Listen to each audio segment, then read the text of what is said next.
Welcome to Ecomm Cal. Oh, am I muted right now?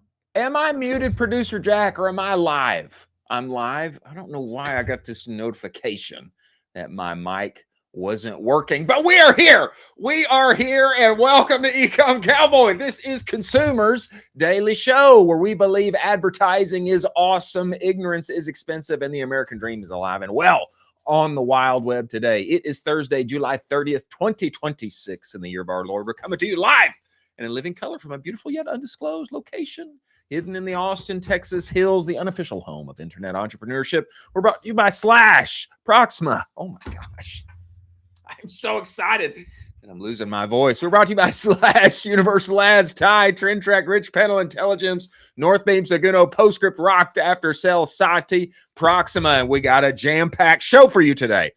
DTC Index H1 report 2026 coming out of Common Thread Collective. We're going to get into all of it, some juicy data for all of us in e-commerce. Quince has crossed $2 billion in trailing 12 months sales. That is a lot.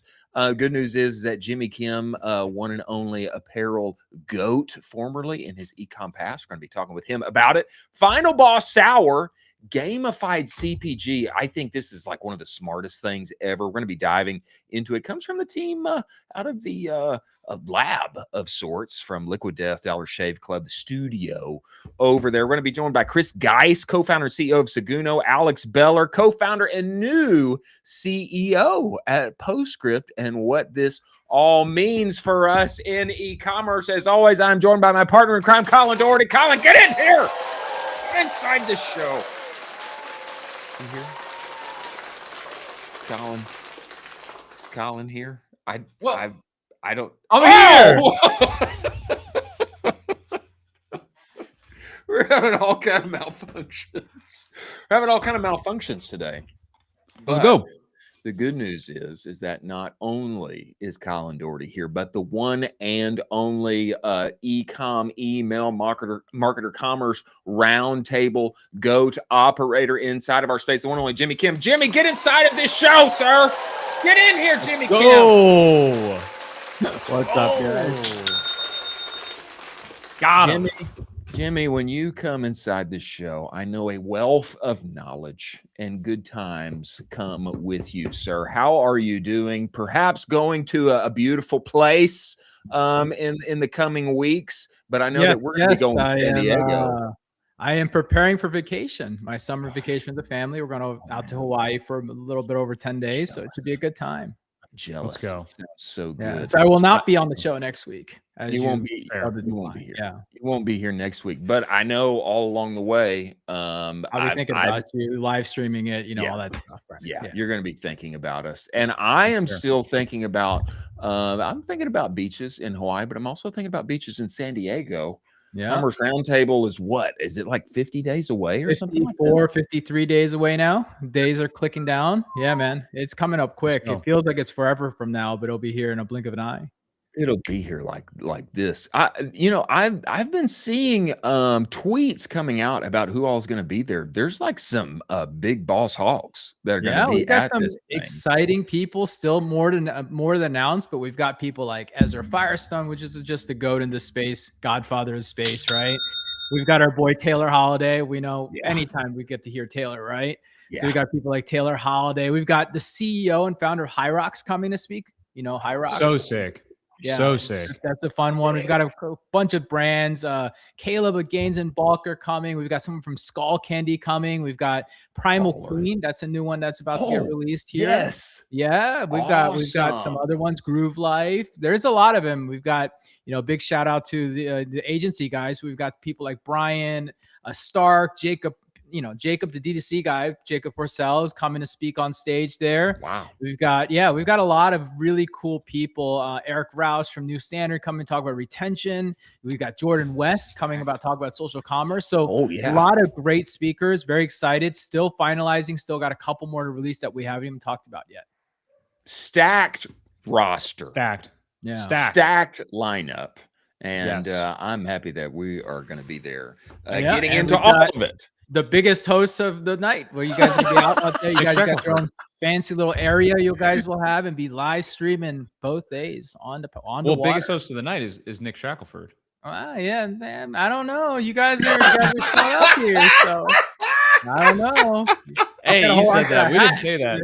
Cowboy hat's gonna be flying when in that water. We're gonna throw it off, and maybe we'll bring some cowboy hats with us. Throwing it off into the water, just into the sunset. As we go. Top story of the day, gentlemen. The current thing. Little DTC index common thread H1 report coming out from the team over there. Many an interesting point for us to dive into here and discuss, at the top of which is App 11, that I think very much of note. But let me give you some details here. Numbers for the first half, 2026 are in. Tell a story worth paying close attention to as we all plan for back half of the year. Cross brands tracked in the DTC index. Median revenue grew 15% year over year. Everybody likes that. Okay, great. Positive, up and to the right. For 7-figure brands, that translated into roughly $280K in additional revenue. For 8-figure brands, that median lift was $1.2 million. Okay, 13.7% gain. Sounds good. Okay, sounds good, gentlemen. Yeah. But here is the part that deserves our attention. Ad spend grew 28% over the same period. Brutal. Okay. Revenue grew 15.2%. Efficiency declined. Brands spent more and got proportionally less back. Now, we all want to understand why.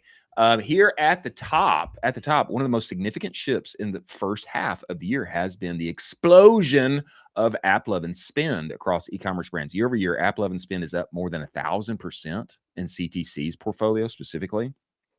Across 18 incrementality tests on App 11, only one returned a result below 100% incrementality. Average was 171%, kind of crazy. 5 tests came back at 225% or above. And in plain terms here, for every dollar brands thought they were generating from App 11, they were actually generating $1.71. Kind of bananas, right?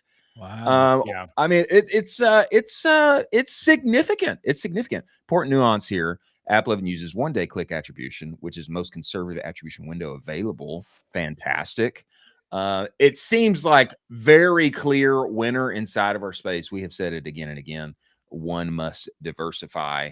Of note here, okay, in addition to this, and then give you some time to comment here. Meta incrementality more complicated than a single number. Meta's average incrementality across the same portfolio sits at 113%, but the average masks enormous variance. Some brands are seeing meta incrementality below 25%, others above 200%. Spread is wider than any channel, but it's not random.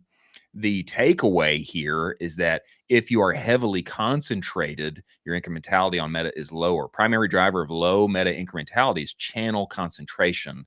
When Meta accounts for 60 to 70% of a brand's new customer revenue, the platform is doing less incremental lifting and more harvesting of demand that exists regardless of ad exposure. Those customers are going to buy. Ad just happened to be the last touch. And so if Meta incrementality is low, answer is not to cut Meta, it's to diversify the channels driving new customer acquisition. Some time to respond here. First thoughts from you, Colin Doherty, on this at the top. I feel really great about this report basically adding teeth and validity to what we have been saying for the past several months at this point, where you need to diversify off of Meta and diversify off of multiple channels. Again, Meta efficiency is slowly eroding away. I really do think the move in 2026 and pushing beyond is diversifying off of multiple channels and sitting in 1 to 2 key buckets that are going to make sure you're either a high AOV with very nice margins, or you are pushing a subscription brand that has a high repeat purchaser with a tailwind of an LTV. Other than that, you can't just index on Meta and solo allocate and Meta scale to the moon anymore. You really have to diversify out. I really love the fact that AppLovin is making some waves at this point. And I want to see more channels. I want to see more and more channels, because that will give other people the ability to make smaller bets and diversify some of that spend away from Meta, which is dying. Jimmy, any surprising thoughts for you here? What stands out as we get into this? You know what's interesting is, yeah, you guys are right. Like, it's been forever. Meta, everybody wants to spend on that one channel. It's the one that works. And the reality is there've always been a lot of channels. What's really interesting about what's happening with AppLovin is that it's very clear, right? You think about mobile games. If you think about what do people get on phones for, their social media and mobile games are probably the 1-2 things. And with social media diversifying as wide as it become these days, I do understand that all these games, those will always be very popular in the way that these things are advertising. I mean, I'm seeing them in those little free cheap games that I download that I get hooked off on, that you press the button and all that stuff. I do that. But then I'll see a Breeze ad, or I'll see a Hexclad ad, and so forth. And the whole point of this whole non-skippable 30-second ads that they play is quite the lock if you think about it. That's probably why it works so well. Is I have literally 30 seconds because I want to earn those free tokens for tomorrow or whatever that is, and I'm spending all my time there. So it doesn't surprise me that they've cracked into the advertising layer of mobile games and like really won significant market share of being able to distribute there. So it makes sense. And, you know, to the idea that diversification, I think that we've seen this for the last couple of years. Every year now we're coming up with, well, TikTok Shop is doing this, or Whatnot is doing this part of it, and this new channels appearing. And so I do think that this is just the way the world is changing, and the attention spans are shorter than ever these days. And I think that Meta doesn't own the majority of the internet like it used to when it came to consumerism too. I mean, that's really what it comes down to. And one could still argue, people will argue to me that they have the best on something like Bing search still, because they sell over demographic. It's absolutely true, right? So I think it's always going to be distribution on where your audience lives, and I think the audience living is changing right now. Plus, you got to remember, like, if you're a brand that sells to like the younger generations, you're not going to do well on Instagram, Facebook. You're going to do well on TikTok, for example. Just where the market lives now. Yeah, it's a real thing. Coming out of this, I am even a proponent of AppLovin because of my own experience. Okay, of course, we have loved having AppLovin on the show. I became an AppLovin fan because it helped like basically resurrect Q4 for a very specific supplement brand that I was working with last year. It was incredible for new customer acquisition, all of the things, and it got us back up into the right and in the positive. But the thing that I love is that there's like significant incrementality like coming out for all of this. Every dollar I thought I was making, I'm making $1.71. And it's the fact that Meta doesn't own the internet in the way that they did in days of yore. And I hate seeing the efficiency of spend go away. Hey, we're all making more money, but it costs us more to get there.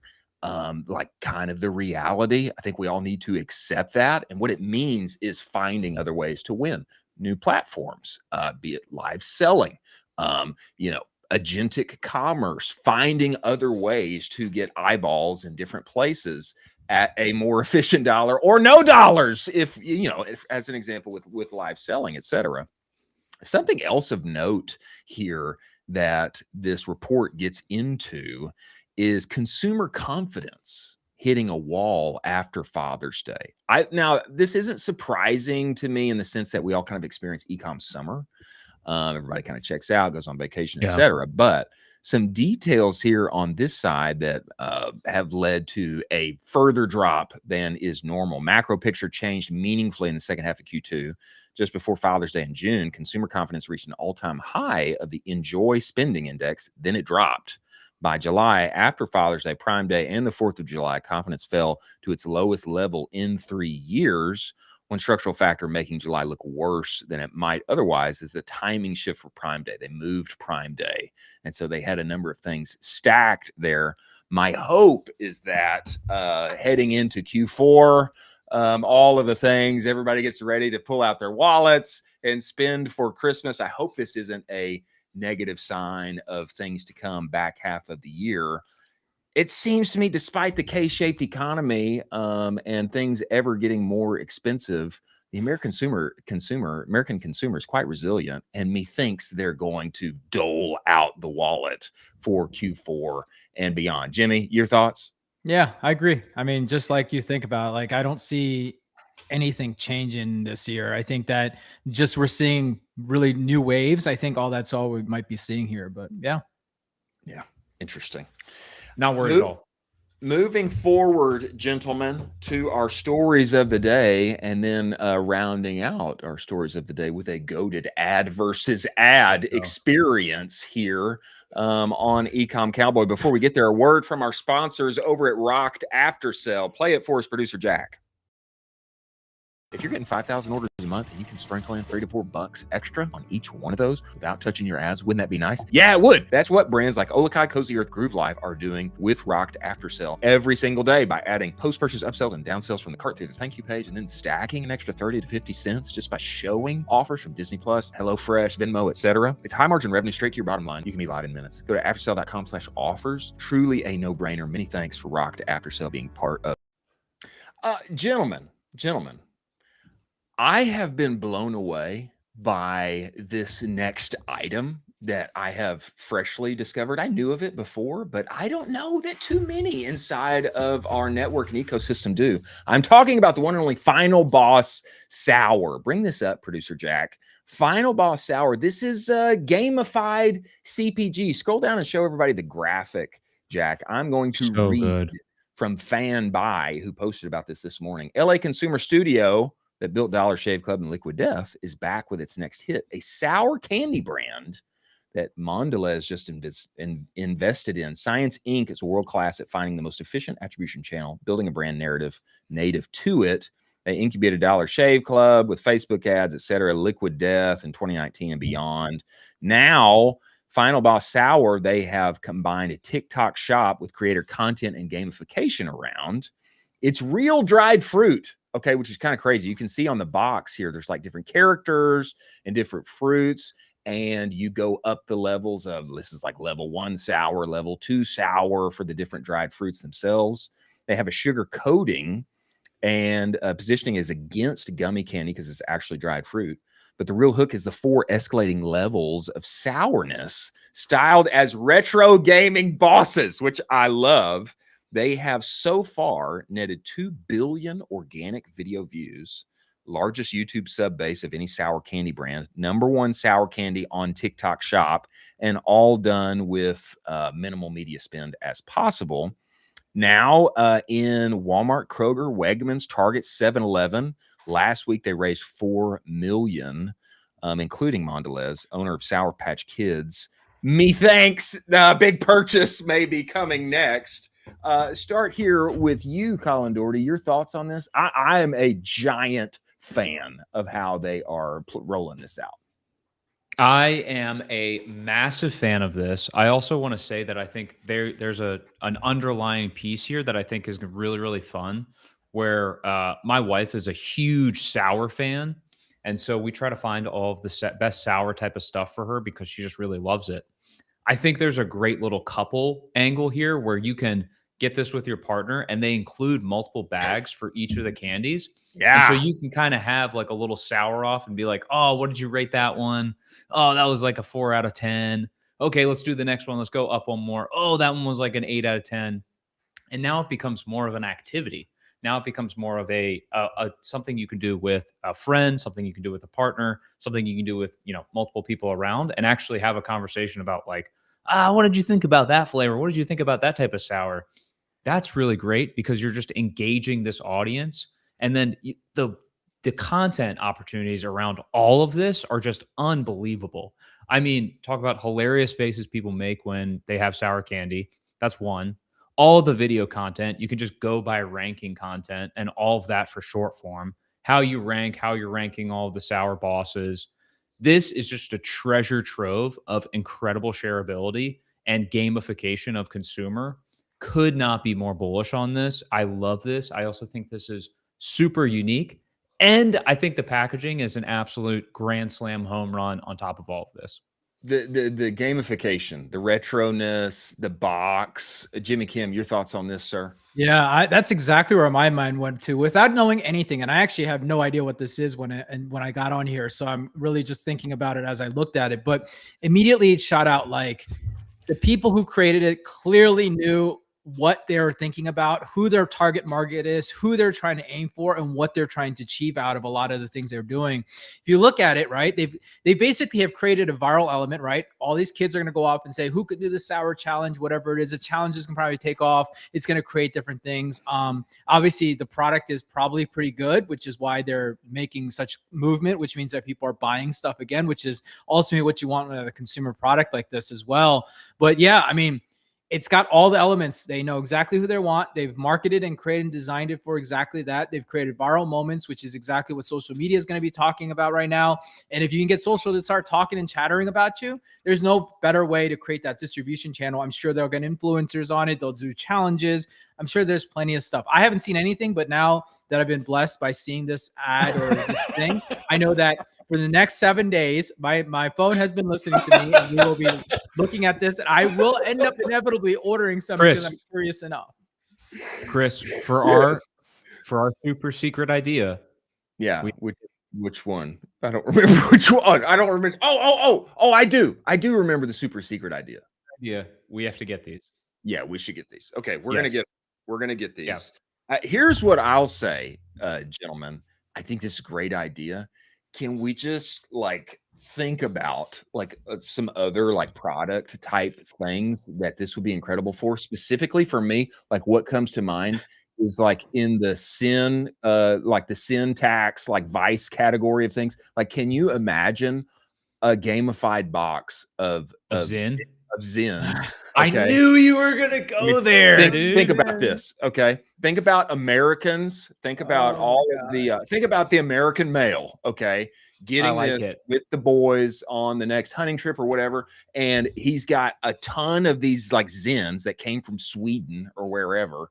You can't even read what they are. And you go up from like a 3 to a 6 to a 9 to a 22, like these different, like, I mean, that would crush. This would absolutely crush, or maybe even maybe even more diabolical is some kind of like alcohol type thing, or like go the Nick Shackelford type route. Okay, go the alt like alcohol route, but with like gamified and stair stepping up. I mean, a lot of these categories have trouble like advertising anyway.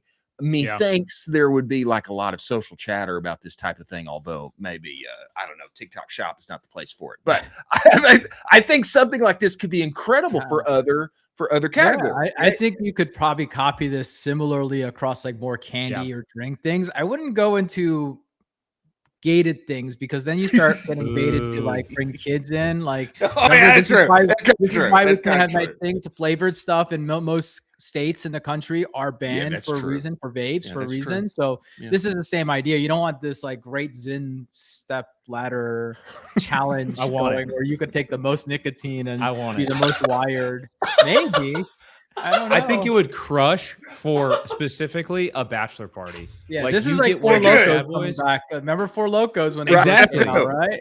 Yeah. And they ripped in sales. I know what Four Locos was. It was Red Bull and alcohol in a can. Yeah, it's true. It's amazing. It's amazing. People died. Yeah. Yeah. Well, okay. Yeah. So maybe a fine line. Maybe a fine line to walk here. Maybe sour gummy worms or something like that. Different. Maybe format. Gummy worms. Yeah. Maybe the reality is one crushes. The reality is it's like it will repeat pretty quickly with other versions of it. So maybe gummy worms. Maybe people don't want the healthy fruit alternative and they want the terrible for you gummy experience. Yeah. Maybe. Let's be honest here. I mean, when I pick up candy, I want the good, right? I don't want the healthy good, It's just not the same. I'm sorry to the CPG listeners, but it's truth. Chris's jump from sour candy for kids to 22 milligram Zins is absolutely crazy. And I'm just saying, there's like a format here, like where it works. And then, I think obviously like spicy is like the natural thing where this could work, like hot ones, like the chips, remember those chips, the Reaper chips or whatever? Those are been popular I had for years. Yeah. Like there might be like a play here with like Yeah, spice spicy and can candy. you How handle spicy it? of a candy could you get into? Yeah. Exactly. Sour is like it's like the safe, like kid-friendly version for like, can I handle it? Yeah. Like sour Yeah. is like the natural play for that. But spice, there may be something here with spice or maybe a detriment to society as a whole. But there may be like the nicotine or the I mean, danger. the nicotine is like the top of the thought process, but you're thinking the right way. It's got to be very kind of addictive in its own unique way. Yeah. Let's Very, go. could be interesting. True. Let's Could be go. interesting. Many ideas to be had here on the show. And Final Boss Sour, very interesting to consider. Next, gentlemen, Quince. If people don't know Quince, they need to, because they are absolutely demolishing. Crazy. Quince crossed $2 billion in 12-month trailing TTM. 12 I'm forgetting right now. According to a report from WWD, Quince has passed $2 billion in TTM revenue, up from $1 billion plus for fiscal year 25. Triple-digit annual growth since founding in 2018. Factory direct brand launched in 2019 with $50 cashmere sweater. That's the one I always remember. This March, they closed a $500 million Series E, valued at $10 billion, led by Iconic, up 2x from previous Series D valuation of 4.5 in July 2025. This thing just like keeps growing faster, which is crazy. We also covered Roman Khan when he was talking about their logistics piece, that now you can like dive into and be enabled to like get into the jet stream of their logistics, which is like 4-day ship direct from the middle of China, land on your doorstep in the United States. Wild. They just can't continue to grow up and to the right. They remind me of like the new Target of old, where all of the middle-aged moms were so happy to go there and shop and be there. And now it feels to me like that has become like a digital experience, and all of those things are now available at a winsome price. I would love, Jimmy, to have your thoughts on this, having been in the apparel game as you have. What do you think of this? Kind of wild, huh? It is wild. I mean, apparel is always shocking when you see different things happen with the different apparel companies, because it's extremely hard to scale and grow. And obviously, they've figured out their model. They remind me a lot about like American Apparel. American Apparel was a big deal when they first came, and they came with that whole mindset of like the consumer first, simple, and like, they're not doing anything crazy, right? And then they kind of taken that bridge with, what I guess like the more, I don't know how much this happens in other markets right now, but like I know in furniture and automotive, especially, this is happening, is that people are starting to realize that they've been getting middleman all their life. I've been buying from an end user who has marked and put their logo on this product and sold to me. So I'm going to use that cars because I'm in the cars right now. But wheels, for example, right? I buy from the car manufacturer wheels. People have started to figure out they could go directly to the manufacturers in China and buy them for a third of the price because there's no more markup. And I think that what they're doing is they're really showing off that especially people are no longer wanting to buy the brand name as much. They just want the style and the fashion, and they're proving that out. And ironically, they became a brand that is now something that you stand and represent for it. So now the people believe in Quince for what they are and what they're doing. So it's a little bit of that American Apparel idea of what they were trying to do with, bringing the price down, bringing quality, and bringing it straight to the consumer. And then you kind of mix that up with the modern behavior of how people are thinking about cutting out the middleman or getting a better deal these days than ever, right? The dollar is more important. They still want to look good. They just don't want to pay the dollars, and they don't care about the brand names like they used to. I think it's a lot of that happening right now. And the crazy thing, Colin, you remember this, or we've had Oren John has spoken on this a lot. He spoke on this when we were here. It's like, yeah, people have like figured out like you can get luxury like at a lot. It's still luxury quality. You can get at a lot lower price, just by 100%. finding the right people who are selling it and manufacturing it in China. Your thoughts on this, Colin Doherty? I also feel like so blinded by this, like blindsided. I feel like they just came out of nowhere. Like we weren't talking about them like last year. And then all of a sudden they're just hitting $2 billion. I'm like, okay, wait, whoa, what just happened? Like, where did you come from? Who are the operators that are like actually scaling this thing up and to the right? Who founded that? Where's the like? I am just so blown away by how much of a runaway train this has come in the last, honestly, like 12 to 24 months. They have just blown up. And then on top of it, to be like, by the way, we're also going to like basically revolutionize logistics, and we're going to offer as a side business. It's not our main business. If you want to get involved, we do 4-day shipping from mainland China to someone's doorstep because we vertically integrated and own the entire logistics process. It's like, whoa, wait a minute. You wait, how? Like, how do you have time for this? I don't understand. I'm like so blindsided because like any one of these things is extremely hard in their own right. And then for them to just do this in like an extremely compressed time window and then basically run the gambit on everybody and then be like, by the way, we're going to open up a totally tangential thing and it's going to also crush, which we have found.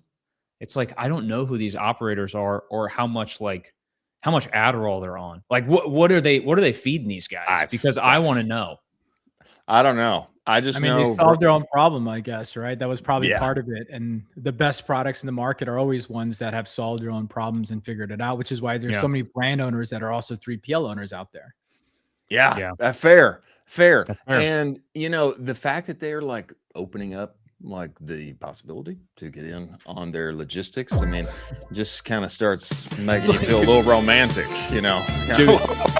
Wow, it's don't tempt me with a good time. You know what I'm saying? That's kind of how it makes you feel. But kudos to that team, which continues to crush. And now we have arrived at a very exciting time here at the front of the show, ladies and gentlemen. It is the one and only. Let the fight begin. Fight me. Versus ad. Colin Doherty has prepared an advertisement. I have prepared an advertisement, and the one and only esteemed judge, Jimmy Ken, shall be the decider of who has won this week. Colin Doherty, would you like to go first, or would you want to? Jimmy, I also want to preface this and just say, wasn't your childhood great? How much fun was it growing up and just being a kid and looking up to professional athletes? You know what I mean? Oh, yeah, like how fun is that? I feel like that's one of the most fun things ever. And it's just so cool when professional athletes interact and cheer on kids. No reason for me to say that. I just wanted to say that before we start my ad. Okay. I feel like I've already won based on that opener. I'm just saying. But let's play my ad. Let's play my ad. Let's see my ad from Coca-Cola and the legendary Coca-Cola, and I'll hate to say it, the legendary Joe Green. Mean Joe Green, as the Steelers were called. And this is an incredible ad. Coca-Cola. Okay. Mean Joe Green. Let's play this. Yeah, let's see it. Please, take them out. Mr. Green? Mr. Green? Yeah. You need any help? Need any help, buddy? I just want you to know, I think you're the best ever. Yeah. So slow. So slow. Want my Coke? Whoa, dude, it's storytelling. It's okay, you can have it. Too slow, man. No. Really, you can have it. Okay. A Coke and a smile makes me feel good. Makes me feel nice. Be around. Makes me feel nice. I like to say, wait for it. whole world smiling with me. Coca-Cola has have a Coke and Thanks, Mean Wow. Joe. smile. Have a Coke and smile, ladies and gentlemen. Wow. I feel pumped. I'll just say, I love the nostalgia. I love the grainy effect. Was it super slow developing? Yes. Was that the way of the world in the 70s? Yes, it was. That wasn't slow to develop. Our attention spans have just been absolutely cooked and annihilated by short form. That was normal speed. And that's okay. But I'm just inserting my rebuttal for esteemed judge. He's like, that is so slow. It's like a normal playing commercial. It was so awesome for 50 years ago. That's what I'll say. Okay. It was 50 now, years ago. I would like to show you an updated version of what is winning today. Okay, we all know The Okay. trend is soft ads, okay? Creator native. You can't even exactly tell it's an ad. And then we all know every brand wants to get the best creators involved, and artiste, someone who has authenticity and authority inside and with their audience. Now, we should know, if you don't, Palmer Luckey's Mod Retro has just been released. It is the N64, the nostalgia of now. One can play their N64 games, and everybody's excited about it. So excited about it. Bring this up, Producer Jack. The one and only Casey Neistat has produced a video in memoriam of this one-of-a-kind nostalgia product being brought to the market. Please play for us, Producer Jack. Wow, look at that. Look at that.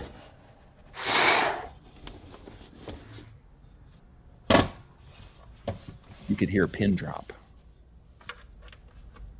Right?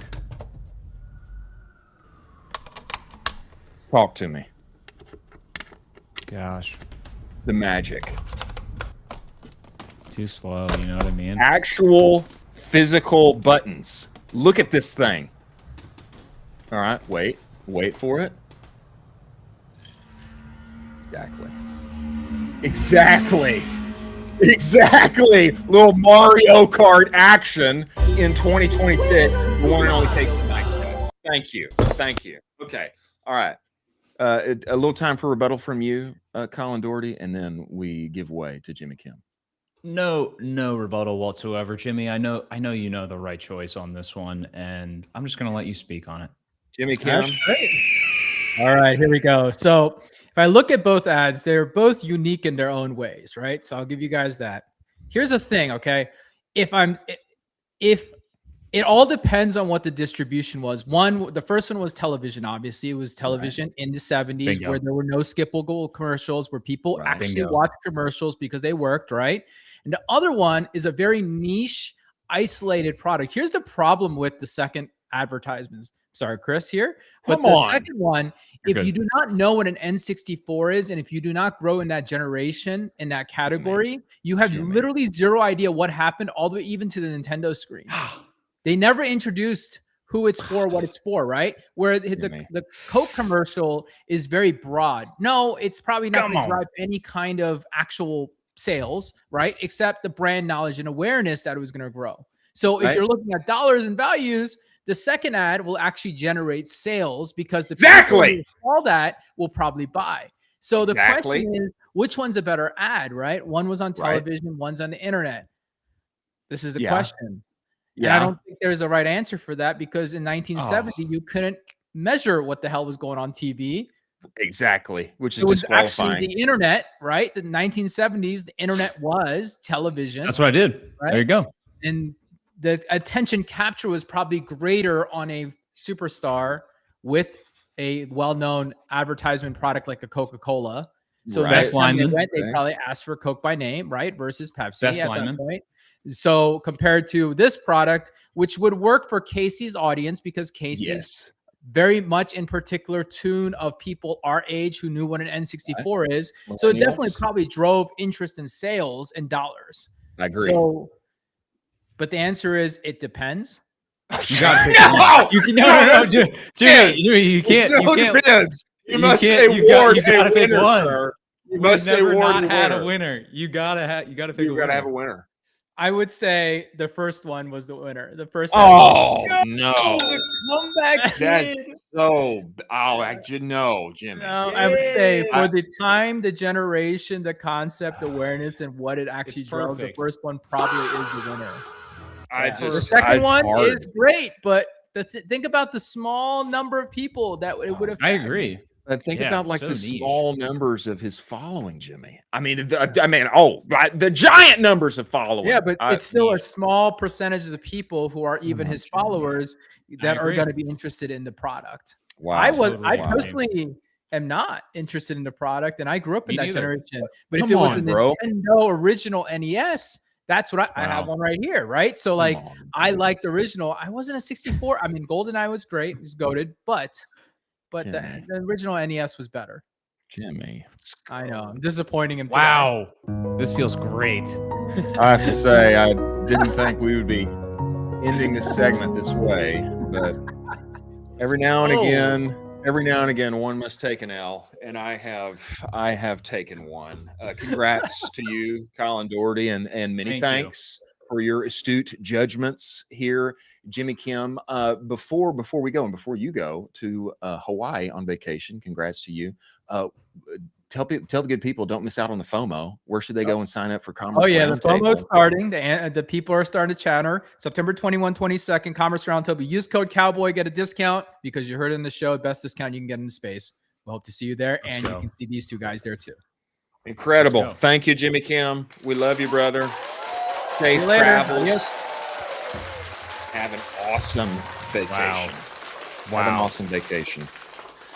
Coming inside of the show right now, co-founder and CEO of Seguno, who actually we just saw in Toronto, Canada, ladies and gentlemen, the one and only Chris Geiss. Before he comes inside of the show, a word from our sponsors. Play it for us, producer Jack.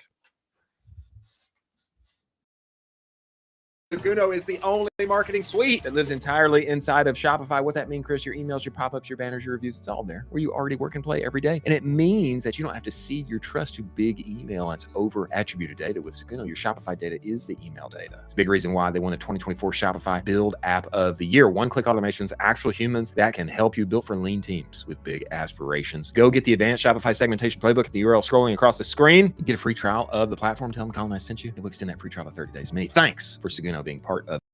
Coming inside of here right now, the one and only Chris Geiss, the man, the myth, the legend. We must bring him inside of this show. CEO of Seguno. Get in here, Chris. Let's go. Get this show. Whoa.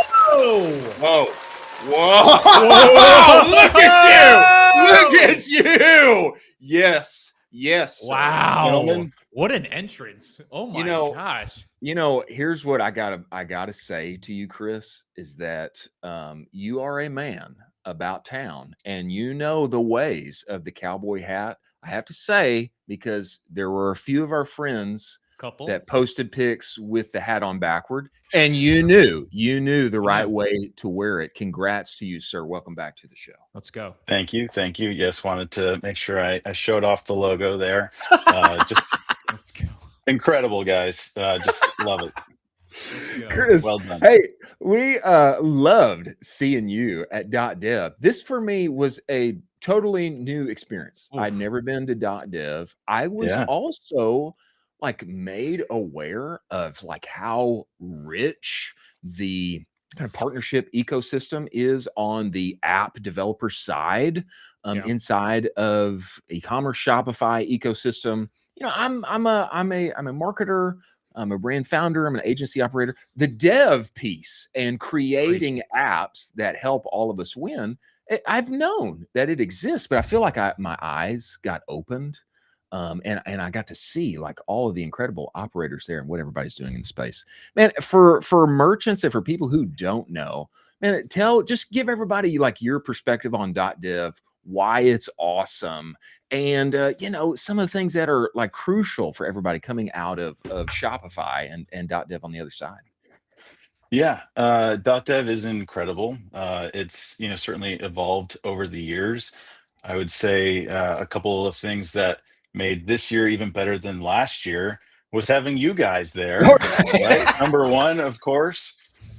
You guys streaming for 3 hours, man. What champs. Man, it was kudos awesome. to you guys. You crushed it. Loved having you there. It was just really cool to see.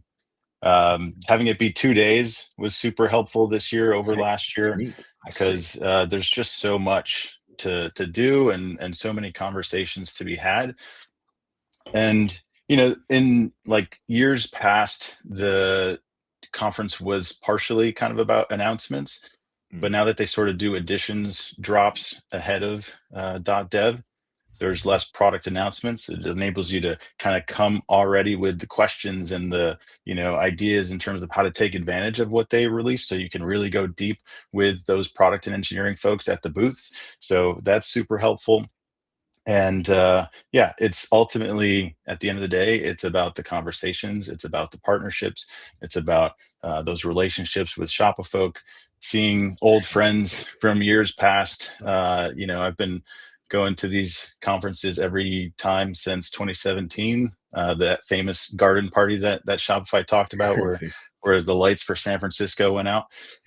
So it's just there's no better place to be building than the Shopify ecosystem. Man, Chris, were you able to make your way over to the hackathon across the street? Because for folks who don't know, there's .dev, which is happening in one building. It's also extremely massive. And then right across the street, there are hundreds upon hundreds upon hundreds of Shopify engineers. Thousands, basically hacking and coding the future of Shopify quite literally at the same time, which is a feat unto itself and extremely intimidating, because it's just a showcase of everybody there, who's who, and Toby's there as well, just in the trenches with everybody. Yeah, so they do their summit for the week there as well, and that's where they get all the Shopify folk together, and hackathon is a giant part of that. I wish we could go into that, but that's just for Shopify employees. But it's incredible that they do that. Like, aside from just the energy and getting everyone so excited about what's going on and wherever everyone's going, having people take time to have a hackathon. I've always been just a huge proponent of that. And I love that Shopify does that. Like, things that are just little seeds of ideas that come out of these hackathons and become real products. And there's plenty of examples of that with Shopify. ShopPay is a great example of that. Yeah. Right. Yeah. Yep. And then we got to all come together for that block party. That was super cool, right? Having all the employees and partners there together. I would love for you to paint the picture of like what this block party is, because when I think when we're talking about block party, you're thinking like there's like a couple people, it's like 20 of us, there's like a couple food trucks. Cul-de-sac. When they hear block party, they think a cul-de-sac. It's a couple houses, whatever. Like, that's not what this was. This was like an entire main street. And I'm like it just kept going. Like, I thought, Chris, you remember when we saw one another out there? Like, I found out while we were talking that Colin and I had only been exploring half. And like, there was like more people. There's like more people and stuff on the other side. I mean, like, were you like blown away by this? I was blown away by like the magnitude of it. Very much so. Luckily, it's easier to spot you in the audience there walking around. But it was just as far as the eye could see, like just giant. 8,000 people walking around, endless food trucks, entertainment, from break dancers to live poetry. Like, you could have someone write you a poem right there. Right? I wanted to sit there, but the line was too long for me. And then the main stage with all the music was just incredible. Just as far as the eye could see, like Harley said, only FIFA and Shopify could close a city block in Toronto. Yeah, that's fair. I think that's true. Do you have a favorite moment of either a speaker or a fireside chat? There's obviously the fireside chat with Toby Harley. There was the fireside chat with Toby and the CEO of Vercel. There was also multiple speakers doing solo keynotes on multiple new products coming out of, all things Shopify. Do you have kind of a favorite moment? Yeah, that's tough. The Harley Toby chat was fun. That's always great to see. I mean, those guys we all look up to those guys, and they're just so incredible. And to see them just kind of chit chat through different topics and things just gives you a little insight into them and their relationship, and it's just really special. But some of the other talks that I thought were great were the Sidekick extensions. Matt on the Shopify side talked through that. And then Jay-Z, who we had here on Ecomm Cowboy not too long ago, talking about how to build durable apps. And so those I thought were two great presentations for partners. Talk to me about Sidekick, Chris, when we were in the room and hearing them talk about how now your app can get integrated into Sidekick. For those who don't know, Sidekick is like Shopify's all helpful buddy, like your AI co-pilot who's there and doing all of the things. If you've been inside of your Shopify dashboard, you have seen him. You should use him. He's becoming more and more powerful. all powerful, maybe too much, but he is becoming more and more powerful and useful. And as they were talking, Chris, I realized like your big bet on Shopify, like being in there, integrating with Sidekick, all of the things. I realized, man, how just like prescient like this was of you and Seguno. And like as soon as an app could be integrated with Sidekick, like you were on it. If I'm not wrong, correct me if I'm wrong. I think there's only like 3 email apps right now that are integrated with Sidekick, Seguno being one of them. And I think you're the only one that has like write access to it, like write WRITE, meaning you can actually build the email right there and then with Seguno, with Sidekick right there and then. Am I correct on this? Yes, I believe that to be correct. We're the only one that allows you to actually design and create emails with Sidekick as your buddy right there. And this was like a huge point from the stage was like, guys, get integrated with Sidekick. Sidekick is becoming more and more powerful. I forget some of the stats that Vanessa Yu, VP it's crazy, was doling out about reports created and how people are using Sidekick now. But it coming out of that, it seemed to me that Sidekick is going to be more important than ever inside of the Shopify experience. And like you were like very early in like being correct on this and kind of paving the path, for everybody inside of the ecosystem. Yeah, I mean, Shopify is the operating system, right? And Sidekick is becoming the new interface.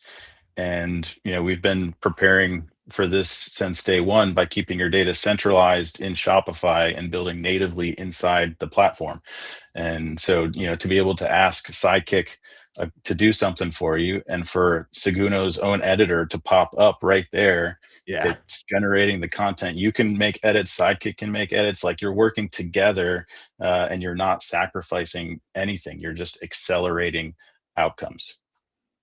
That's unbelievable. I'm convinced more and more. I don't know what like the future looks like 6 months, a year, but it just seems like it's even like the first thing that comes up now when you open Shopify. But I'm just convinced that Sidekick is going to continue to be and even more and more so become like the central piece for how you operate. It's the future. Inside of Shopify. Absolutely. Yeah, it seems to be the case. And the future's here. People need to start using it more. Yeah, that's right. That's right. But Chris, I mean, they are like they are loving it. Like you heard the stats from Vanessa and them. Even inside of our app, the users using Seguno inside of Sidekick, that's grown like 900% in the last 5 weeks. And so it's just accelerating. That's crazy, man. That's crazy. You're also launching it. Could you talk about it? You're launching some pretty big things coming up right now. If you want to dive into those. Are you referring to our other AI friends there? Or your other AI friends as well? Is that what you're referring to? Yes. Yeah. I mean, we're launching with ChatGPT and Claude. Let's go. Chris, that was like so. That was it's like such a big deal. It just like skated right by. Yeah, it's great. And the merchants that work there will love it. Like it's the same sort of thing as with Sidekick.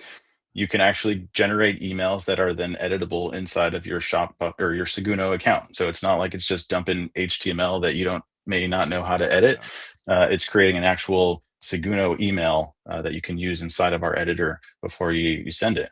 But yeah, it is exciting, but it's the same sort of thing as Sidekick. It's about meeting merchants where they work. And I am biased, but Sidekick is an even better experience. And it's got, everything right inside of Shopify for you. You don't have to leave. And just having the editor actually come up while you're talking to Sidekick is just an even better experience. So it's just really slick. It makes me wonder. I'm glad you bring this out. It makes me wonder if in the future of Ecomm D2C consumer, those who are on Shopify, like Sidekick becomes like the niche D2C Ecomm hands-on keyboard operator and helper and co-pilot rather than like some of the other, AI frontier labs. It makes me wonder. It makes me wonder if Sidekick will evolve that way. What do you think? I think so. Yeah, 100%. Shopify is so invested in AI from an infrastructure standpoint and for Sidekick. And, you just won't be able to beat it. When you think about over time as they keep pushing on this, it's just gonna, like you said, become the place where people are building their business with Shopify. That's crazy. It's bananas. Crazy. What are you excited about for the rest of the year? We're coming up on the back half of the year, basically. Yeah. What are you excited about over there for back half? Good question. Well, I mean, Jimmy was just on, so you got Commerce Roundtable coming up. So Are you going to be there, Chris? We're still talking about it, but I hope maybe we can be there with you, maybe even be a sponsor again. If they put on a good show. So, but we're very much focused on AI is a big part of the continued roadmap. These are new interfaces. We still have to kind of continue to build the user interface inside of our app, but these are new interfaces that we need to keep evolving. So anytime we're launching something new, we need to make sure it works well with AI. So it's a big investment that we're continuing to make. We've got we're doing a lot on kind of the go-to-market side that I'm excited about. Partnerships is a big thing that we're investing in, and so coming out of .dev, I've just got a big long list of partners that we're excited to go deeper with. Our other app there, something that's coming soon, the bulk discount code bot app. We've got kind of an ultimate guide, if you will. Awesome. It's not just we're taking like the data from the last two huge reports that we did, combining that with the strategies this time, and really kind of building that ultimate guide. So excited to launch that here soon as well. One thing that stood out to me, Chris, when we were there's a lot of things that stood out to me, but one in particular, I was talking with another app builder who shall remain nameless right now. And the thought was, hey, it's important for us to be here because we're listening and we're going to get to work. We're listening what's happening and we're all here and we're going to get to work tonight. We're not going out. We're going to be hands on keyboard and making it happen. And then I talked with you just a few minutes later. And I said, Chris, so is it super important? Hey, you're all focused, you're listening to what's happening, and then you guys are working and evolving roadmap for the next 3-6 months, et cetera, based on what's coming out here. And you told me, it's no, bro, no. We already knew everything that was coming. And that's why we were so early with Sidekick and being integrated and such. We've been listening ear to the ground. We already know. And now we're just coming to, be here with everybody else and the partners and such. Enjoy the this is like a goaded response here. Do you remember this, Colin? I thought this was a great response. That was good on you. That was good on you. Yeah, I mean, that's a good way to put it. That was fun though. Like you said, we chose Shopify and only Shopify from day one. And I think Seguno has led the way in terms of not just what it means to be built for Shopify, but for how to build with Shopify. And that's something that we're very proud of. Love that. Love it, man. We love it. Chris, we appreciate you making the time to join us, brother. I hope we're hanging out again in SoCal very soon. Let's go. If I not, hope so. We're getting tan. Maybe North Carolina or elsewhere. And we look forward to having that next report guide coming out with bulk discount bot. See you. Look at him. Look at him. That this Cowboy one's a little hat. Small for me, but sure. This is Demi's, so don't worry. Okay. The Cowboy hat goes on and revenue and dollars go up. I think that's how it works. I think that's how it works. 100%. Yeah. It's cool. Love you guys. Chris, thanks so much for having me. Time to join us, brother. We'll talk to you soon. Have you back, man.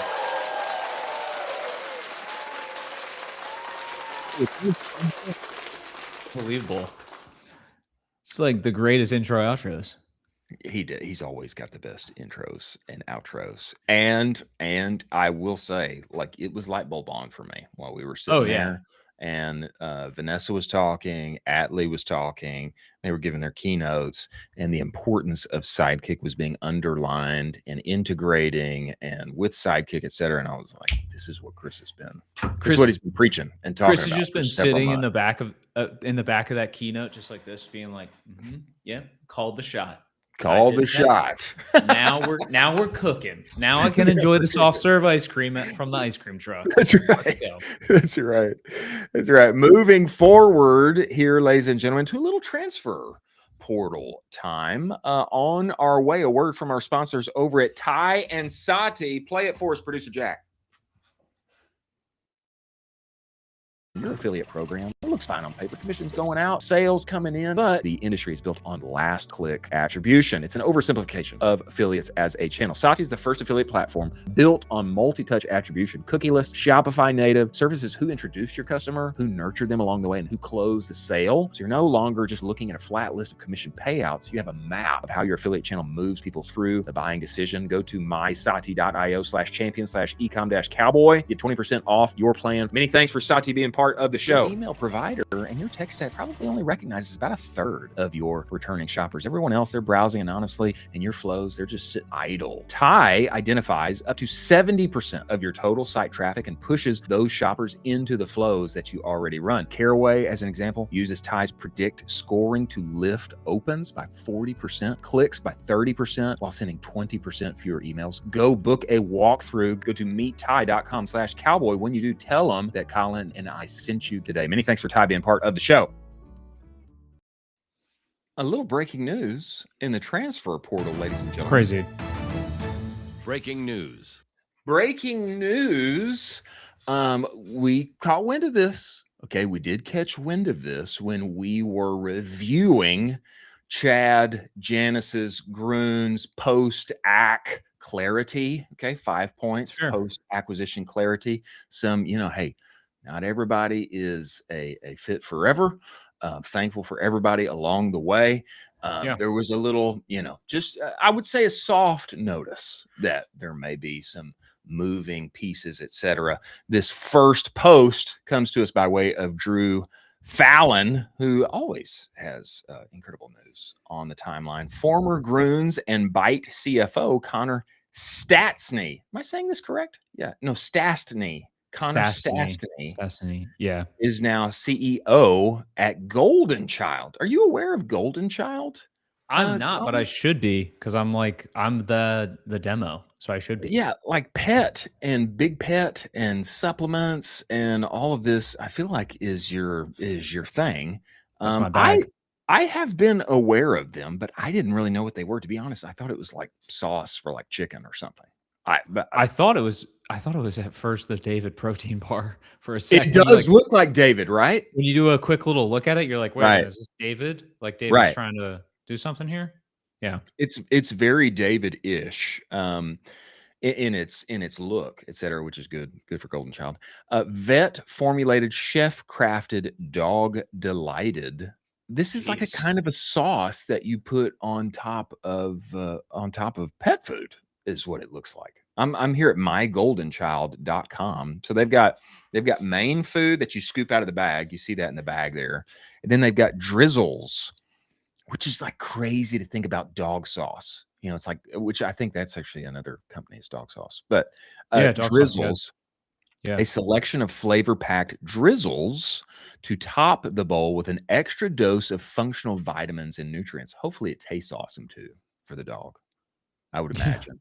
I don't think we're going to do a taste test of Golden Child, are we? Hopefully not. Let's not do that. You're not down? No, probably not. I what's funny too is like Sully will eat sticks and like bark and dirt. And so the idea of me feeding him like a luxury meal and I'm like cooking pasta for myself that night just seems like I love that little guy. But like it's I don't know. Maybe too much for you?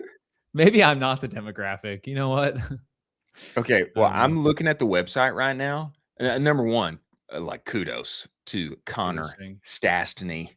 CEO at Golden Child now. Kudos to him. I'm looking at the website. A lot of like youngish, like pretty women here with their dog. Call them 29, 32, maybe. I feel like I'm getting choked up this episode. Jeez. I say this to say, like, I kind of do think that you're the demo, or maybe it's boomer dog moms. So- I don't know.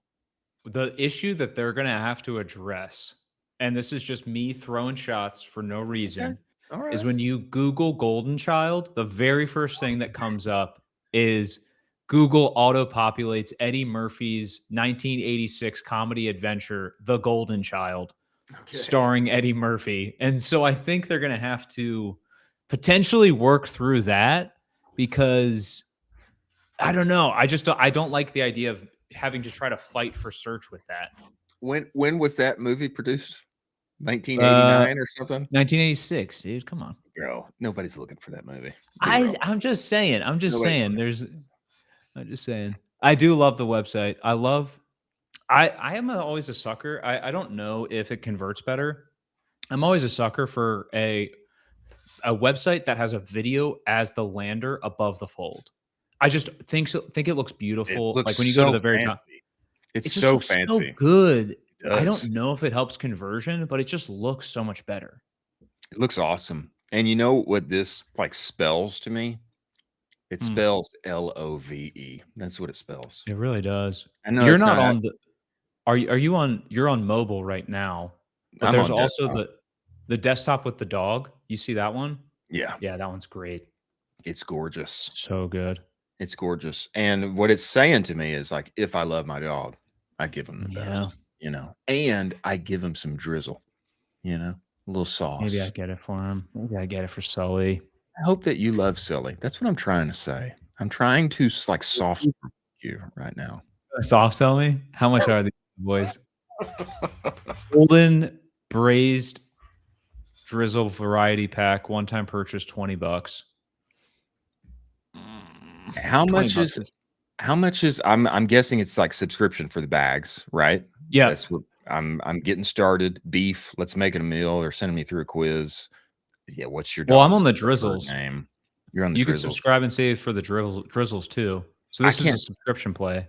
I can't tell how much the bag is. Can you tell? You can't eat. You got to go through a quiz. I don't know how much I like that. But the drizzles you can buy easily, add to cart and or subscribe. I don't know if I like that from a main to push to a quiz funnel where like you could easily just go down the LP page and then Jack push have it to- here? Jack, is this this is the it? drizzle. That's the Oh, drizzle. drizzle. Okay. $43. Subscribe and save. Is that the bag or is that the drizzle, Jack?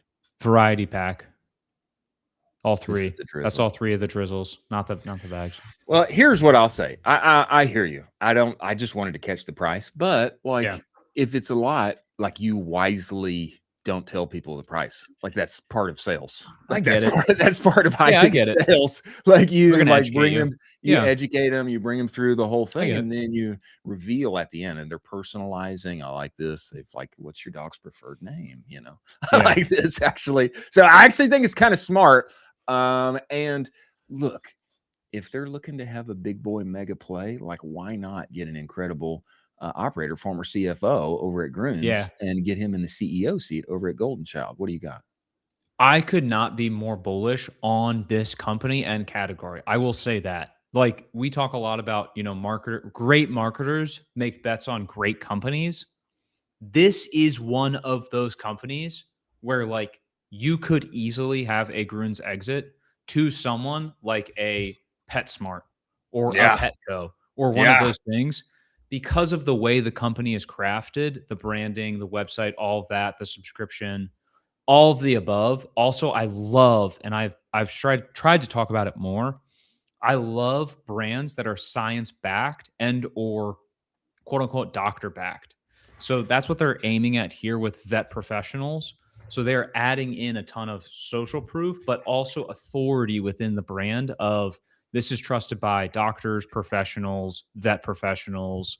So it's really encapsulating this really incredible asset that I think you put the right person in this, there's absolutely zero reason this should not exit to Petco for a B. What I want to just offer up, just Bro. as an idea, okay, to grow, shareholder value. Okay, pickle juice for dogs. I just want to put that out there.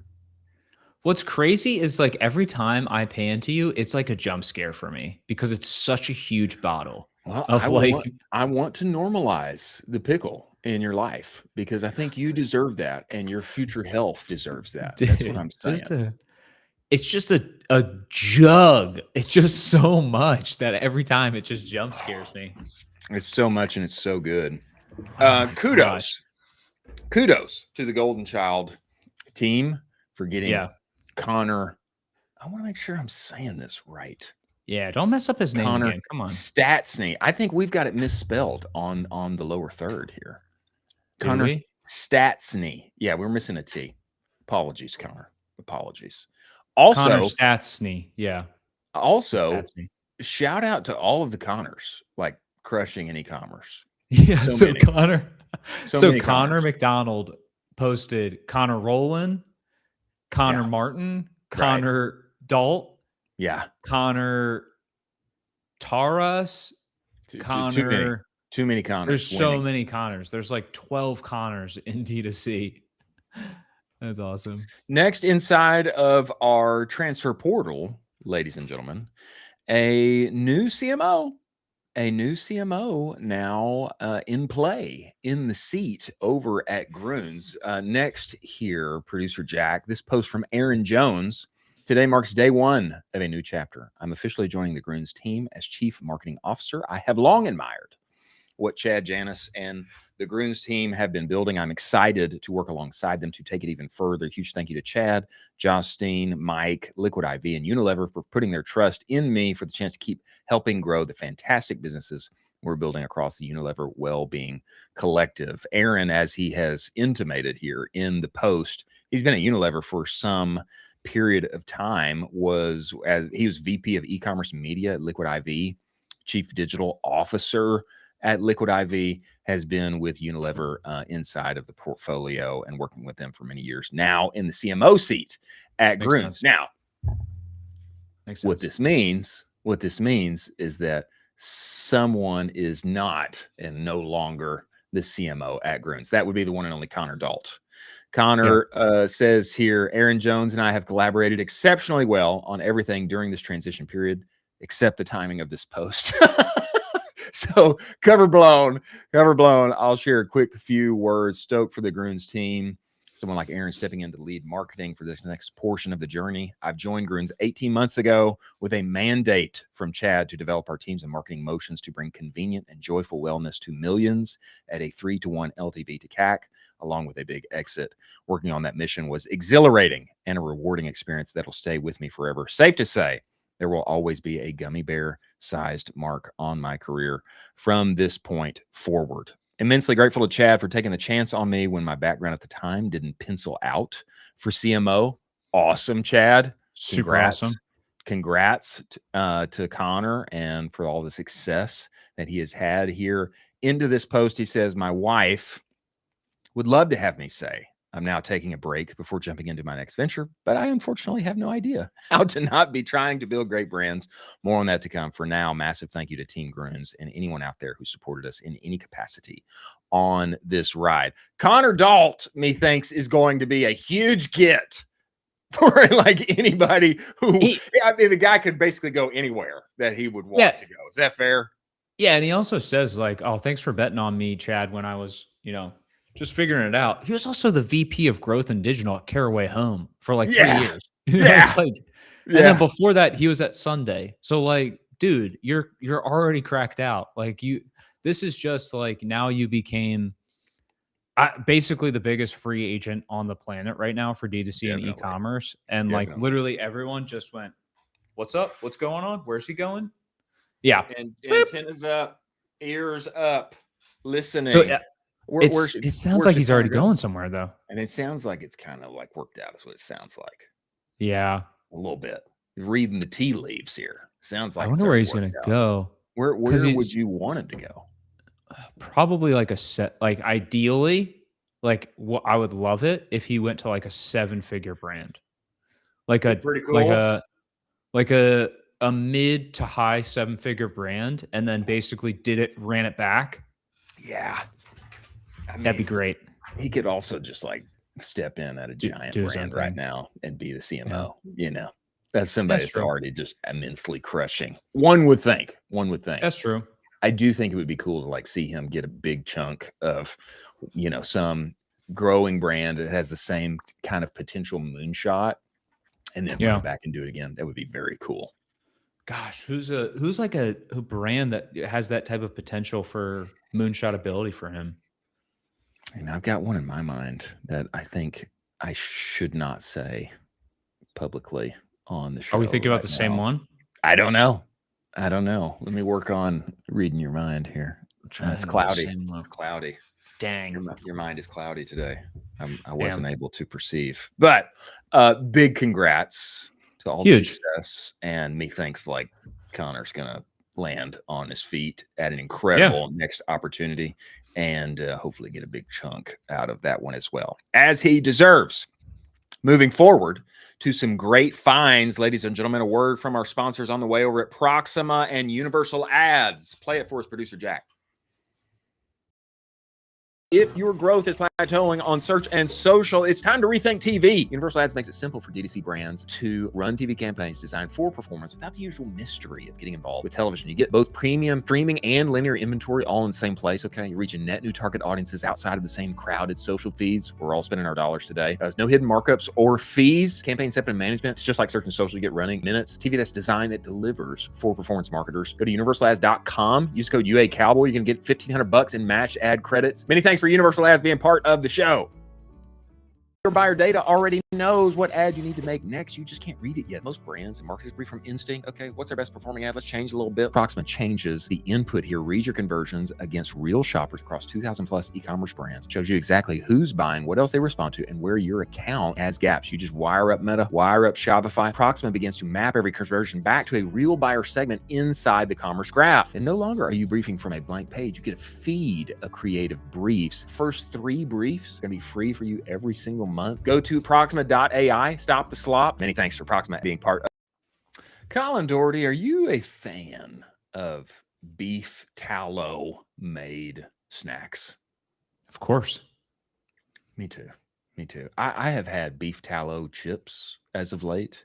Oh, so good. They taste like the 90s is what they taste like. I don't know that it's like healthier for me calorie wise. I kind of think probably not, but I think probably healthier for me overall. It tastes like that 90s nostalgia too, because a lot of people don't know this. Maybe some do, but McDonald's fries used to be made with tallow directly. That's right. Yes, they did. In our childhood, and I would argue that they were tastier then. Better, tastier. Better for you. You didn't have the bloat afterwards from those. I don't really know what bloat means. I don't know that I've ever experienced bloat. Like when people say, "Oh, don't you feel bloated?" I'm kind of like, "What is that?" I don't know what that means. Do I feel bloated? Like you should have like a triple meat from Chipotle and then have a bunch of queso, and then you'll feel bloated. Does that just mean like my stomach feels full? Like I know what full feels like, but I don't know. Like I don't feel like a tire that got blown up. You know, I just feel full. Some days I feel like a tire. Is that like a neat translation or kind of a rough translation for bloat? Is like I feel full. That's fair. Is it? Yeah, that's fair. That's comparable. I don't think I like the word bloat. But the good news here, great find, number 1 of the day, VACA, new brand for me. Did not know about them. VACA has raised $1.5 million in a seed-led round here by BAM Ventures. This also surfaced by the one and only Drew Fallon. Tortilla chip brand VACA closed a $1.5 million seed round. LA-based consumer-focused fund behind brands like Thrive Market, NerdWallet. Interesting, NerdWallet. Cap table contains several Chads, including Brian Leffler, Kindler's Barbecue, Justin Mayer's Kettle and Fire, and Troy Bond at Sal's. VACA launched last April, not long ago. Selling tortilla chips fried in beef tallow, on track for its first $1 million month in August. Wow. Crazy. Yeah. On track for its first $1 million month. So we're talking just over a year.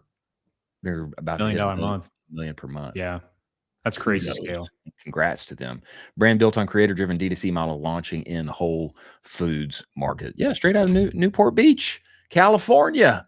I believe our friend Oren John over there in Newport Beach, California. Your thoughts on this, sir? I love this. I love the fact that it's a little bit of a healthier for you tortilla chip, and it is constantly and consistently matching what we are seeing right now in the space itself with better for you, healthier for you. Also, a little bit of like, the consumer is kind of rewarding themselves with they can't really go on that very expensive vacation, but they're going to go and kind of pay a little bit more money for an expensive food product as well. Then on top of that, you bake in subscription with this here as well. And then on top of that, you have the wholesale distribution that they did with Whole Foods.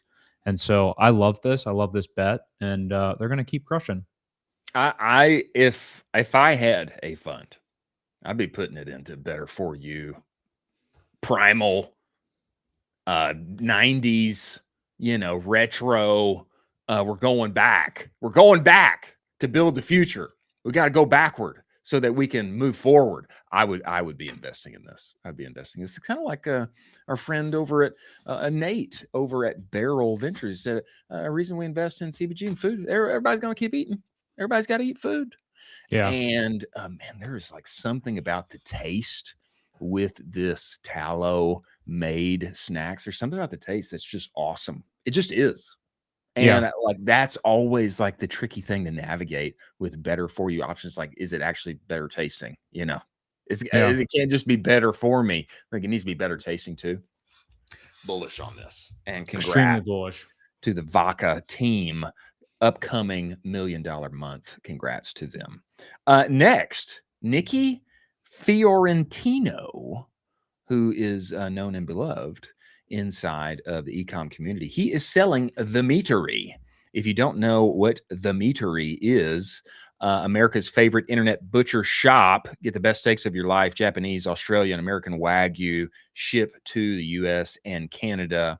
They are located in San Diego, California. Nikki is selling the Meatery. He says this: if there are any D2C acquirers interested in a 6-year-old premium food brand with a lot of upside, please reach out or tag a person you think might be a fit. $5,000 bonus to anyone that bridges a deal. Ryan O'Connell over at Boomin', he was like, hey, I think I got somebody for you.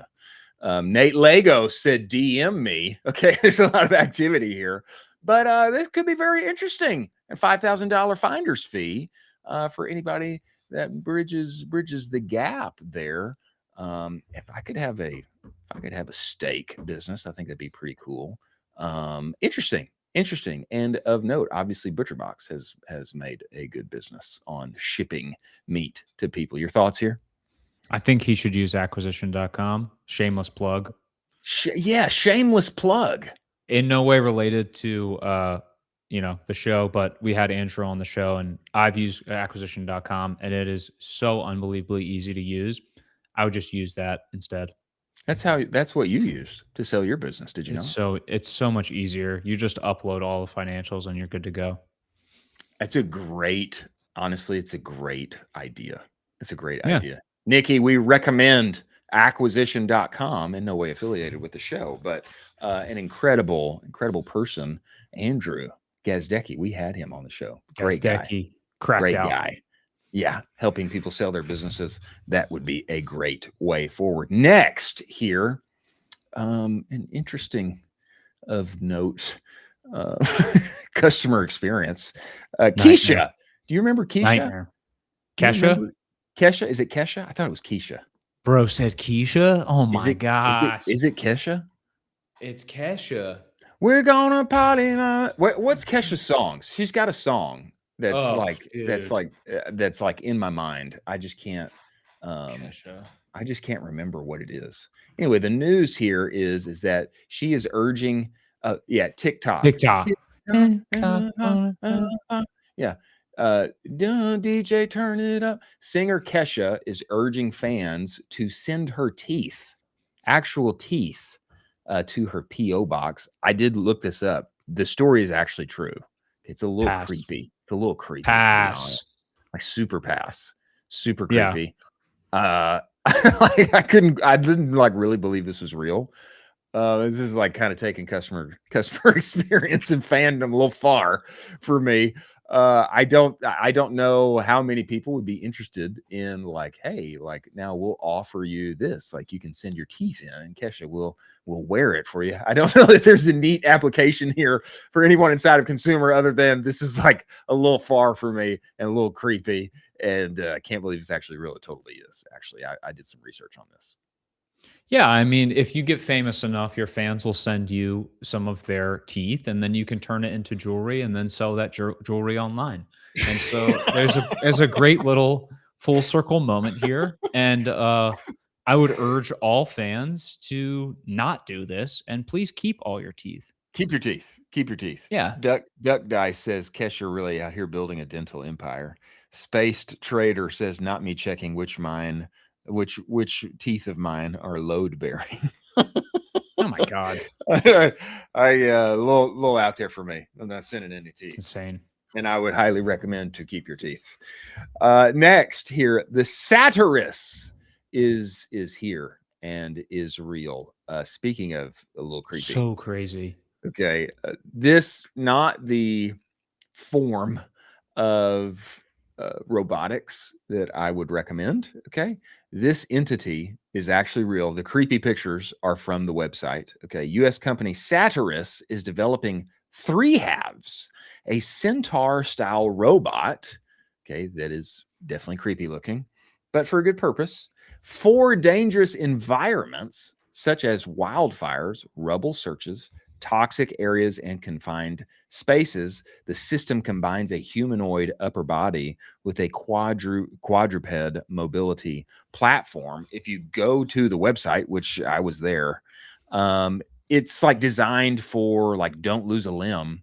Like if you need to chop down a tree, especially in the midst of a wildfire or whatever, like you send in the Satirus and you put a chainsaw in the thing's hand. That's why he has a chainsaw in his hand, like in that first picture that we saw. Are you at the website right now? Yeah. Like, look at how scary this thing looks. Dude, I mean, this looks crazy intimidating. It looks like a horror movie is what it looks like. Imagine it's like I'm just in the mountains of Western North Carolina at night and I just roll across this on the road. Yeah, exactly. Are you kidding me? I would be out. like, we're gone. I'm out, bro. I'm turning around. Then, I don't feel safe. The crazy thing is like, you try to tell the cops about this, they don't believe you. You're like, yo, there's a centaur with a chainsaw on the road. And they're like, all right, buddy, we got to drug test you now. Not cool. Let's take you in now. And it's like, no, seriously, there's a centaur with a chainsaw. This thing is horrifying. This robot is more dangerous than it looks. It looks pretty dangerous. I don't know how much dangerous. What do you mean it's more dangerous? Yeah, it's for no job is worth your safety. No job is worth your health. No job is worth your limbs or your life. It doesn't mean a job isn't worth doing. We spend much of our lives mastering our crafts, honing our skills, but our bodies limit us. We're taking a teleoperation focused approach, not to replace skilled workers, but to give skilled workers superpowers in jobs that are dangerous for humans now or impossible due to risk of injury or death, extreme heat, bitter cold, pitch darkness, or other inhumane conditions. It's so scary, man. So, yeah, pitch black at night. It's 2 a.m. This guy's looking at you straight on. And all you see are those eyes just like, hello, sir. You know that this is going to be had a horror movie made out of it. You know that that's going to be the case. Like easily. This is going to be a very like winsome horror movie that sells a bunch of tickets because it's like it's teleoperated like monster that is like, you know, chopping down trees with a chainsaw in the woods. Yeah. And like some maniac gets control of that thing. And like the whole storyline, like the cops don't believe it, you know, and but it's out there and it's chopping people up. Like that's going to be a horror movie. Look, can we just make robots for the future that are like friendly looking? Can I just make a request? Yeah. Like, let's not make them like mythical creature scary. No. Can they just be cutesy, cuddly, And like, yes, they can still use a chainsaw, but also like, he's like my fun buddy, and he doesn't Yeah. look like a mythical like horse demon. A mythical horse demon. Yeah. That's what this looks like. That's what I'm saying. Like, how accurate is that? Yeah. Oh, sorry, honey. I have to plug in our horse demon. I just bought 5 more of them. Oh, I have a fleet of horse demons now in the backyard. And there's just like 6 of these guys running around your backyard. Yeah. Nay. Scary. Terrible. Scary. Yeah. I recommend another route. Now it is memorable. It is memorable. And they got a ton of views for this. Yeah. They're getting some earned media here. But There's like there's a designer. He's like, how should we do this? How should we do this? Well, we have Satan. We could use Satan as the inspo. Let's use Satan as the let's use the Satan goat as the inspo. Use that. Let's mix the Satan goat and a centaur, and let's put a dangerous weapon in its hand. Bob, I don't think that'll play. He's like, no, it'll play. Just watch. Play. Well, it's playing. It's playing. I don't know how many they're going to sell. I do like the idea. Okay, I love the idea. I'd cool. Say, make it like, if possible, make it look like Big Hero 6. Like, give me Big Hero 6. There's actually, we just saw on the timeline, there was some robot that they just put normal clothes on the humanoid. They just put normal clothes on the humanoid, and it's like, let's just do that. It's like a lot more likable. You just put like clothes on the humanoid. Yeah, this is like that. Yeah, this is like the opposite direction. Yeah. Yeah.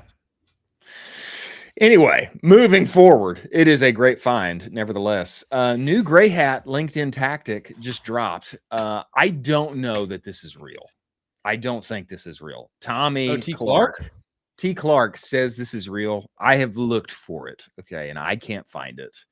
But apparently a new gray hat LinkedIn tactic just dropped. We shall see. He may laugh if this clip finds its way to him. Report competitor fundraise announcements as seems like AI slop. What could go wrong? He says this is a real feature. Now, I can't find it. It is real. It's real. It's live on mine right now. Yeah, it's not on mine right now. It's not live on mine. You gotta have a big following to use it.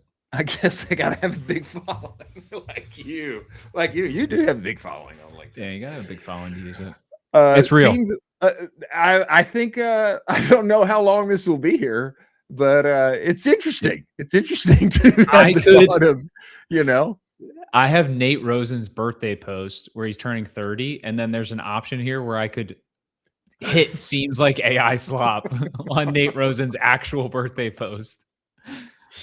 You know, the hilarious thing is that I bet that there will be agencies and softwares who discover this and they start doing it to their competitors. Don't you think? It's kind of like it's like the tactic whenever you have a competitor in Ecomm and you're like searching their brand and you go and you start clicking on the Google ad instead of their website. Like you click on the Google ad on purpose so that it's akin to that. Or you outbid them on their own name and basically just like cannibalize their own search against them. Yeah. Especially if you're a big boy, you got lots of money to play with, Just go ahead and bid on their name more than they are. It's a brutal one. Well, many thanks to T. Clark for bringing this to our attention. I think that probably there will be some inside of our ecosystem who find this very useful. I don't know. Seems like a little dangerous for LinkedIn to like let this thing loose, but we shall see. Moving forward, we soon have the one and only Alex Beller, new CEO at Postscript, coming to us. Go ahead. He wants us to talk about if his mustache is any good or if it's hot garbage and needs to go. So we have to give him this. Mustache is great. Well, apparently we got to talk about it and give him our honest feedback. I think his mustache is great. We can talk about it as he comes. But moving forward and before he comes, we'll steal little words of wisdom from our closing time experience on our way there. A word from our sponsors over at Postscript and Intelligems. Play it, Producer Jack. What is the next big idea that could change your business? Is it a price change, adding subscriptions, maybe a new bundle, strategy, or an app? Discovering and testing those high growth opportunities is exactly why Intelligence exists. It's an AI powered testing platform, helps you find the changes worth making. If you're looking for your next big idea, they have you covered. Go to intelligence.io/audit. In just a few minutes, you're going to have 3 ideas that you can test today. Totally free, AI powered audit. Go talk with Intelligence. Get the next new big idea for your business. Many thanks for Intelligence being part of the show. There's a reason when people make a switch from whatever SMS partner they have at Postscript, they see a plus 22% increase in SMS revenue on average. Now, I didn't see that. I saw a whole lot more. We went from making very little money on SMS to being the top 1% account in their entire platform inside of a year. And the secret is, I just did what they said. And what they are saying is that you're leaving money on the table and your customers text you back. Go get the conversation report, direct-to-consumer.co/the conversation report. The good news is Postscript's AI shopper can now have one-to-one conversations with your customers at scale. Many thanks for Postscript being part of the show. Some words of wisdom from our closing time segment before the one and only Alex Beller comes to us.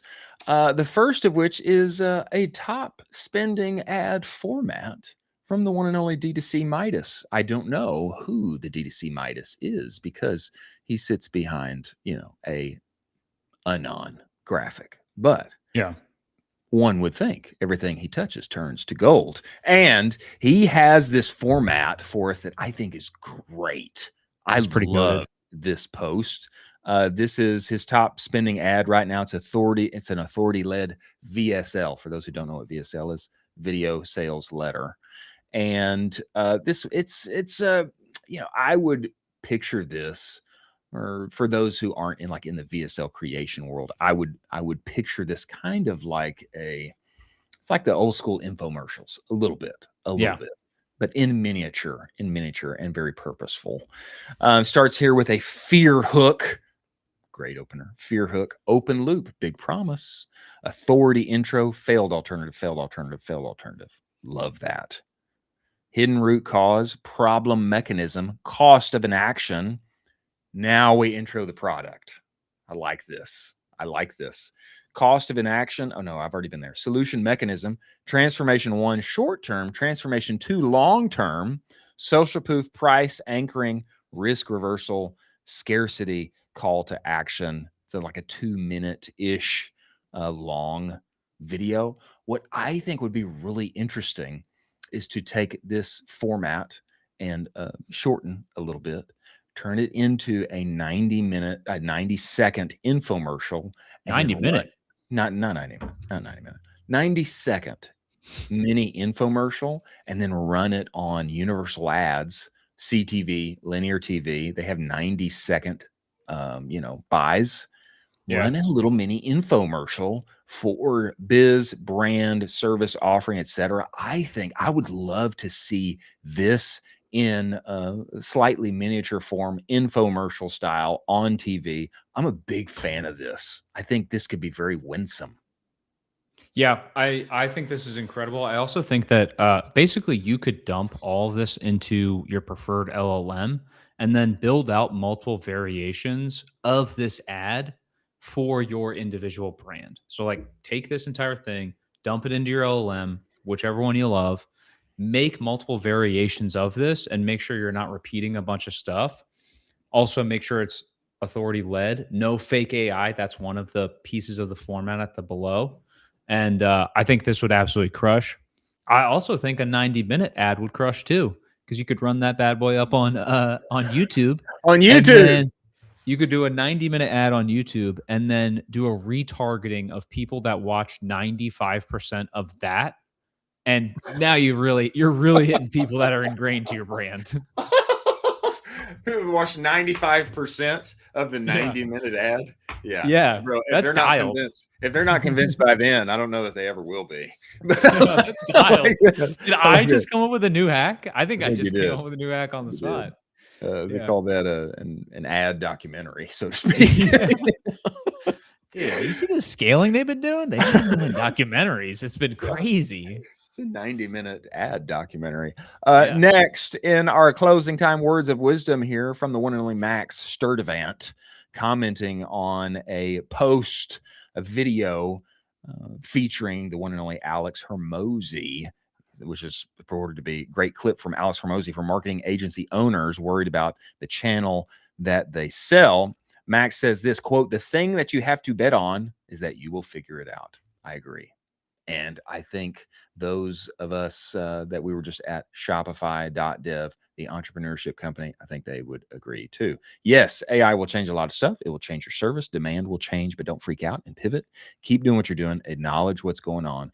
Trust you will figure it out. Isn't entrepreneurship a figure it out kind of endeavor? I think this applies to like basically entrepreneurship in all forms. Absolutely. I mean, you just have to figure it out, and there's no playbook already written for it. No playbook, but in the midst of ever changingness on the internet with AI and all of its various facets, believe that you will figure it out. Next, No. Shopify's earnings apparently have been locked up. Scroll down here, producer Jack, for what is coming in August, if I'm understanding this correctly. Shopify gearing up for its earnings report with expectations of 11.4% year-over-year EPS growth. Do you know what EPS means? I don't know what EPS means. Earnings per share. Earnings per share growth. Recent articles highlight Shopify's competitive edge in AI-driven commerce. That is definitely the case. They helped build the UCP. And its strong revenue outlook amidst broader market trends. Apparently that something has been formalized here for what is about to be announced. Do you have more info on this? No, but I absolutely love the fact that they're going to be making a big push. I would say that there is no alternative in 2026 if you are a serious e-commerce operator. There's no alternative. There's alternatives if you're not serious about scaling your store. If you're serious and you want an exit and you want to be like Chad at Grüns and you want to ball out and scale with the big boys, there is one option, and it's Shopify.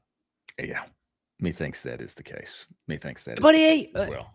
If you want to not be serious about it and you want to not really scale, there's other options out there. Like Weebly, maybe. I don't know.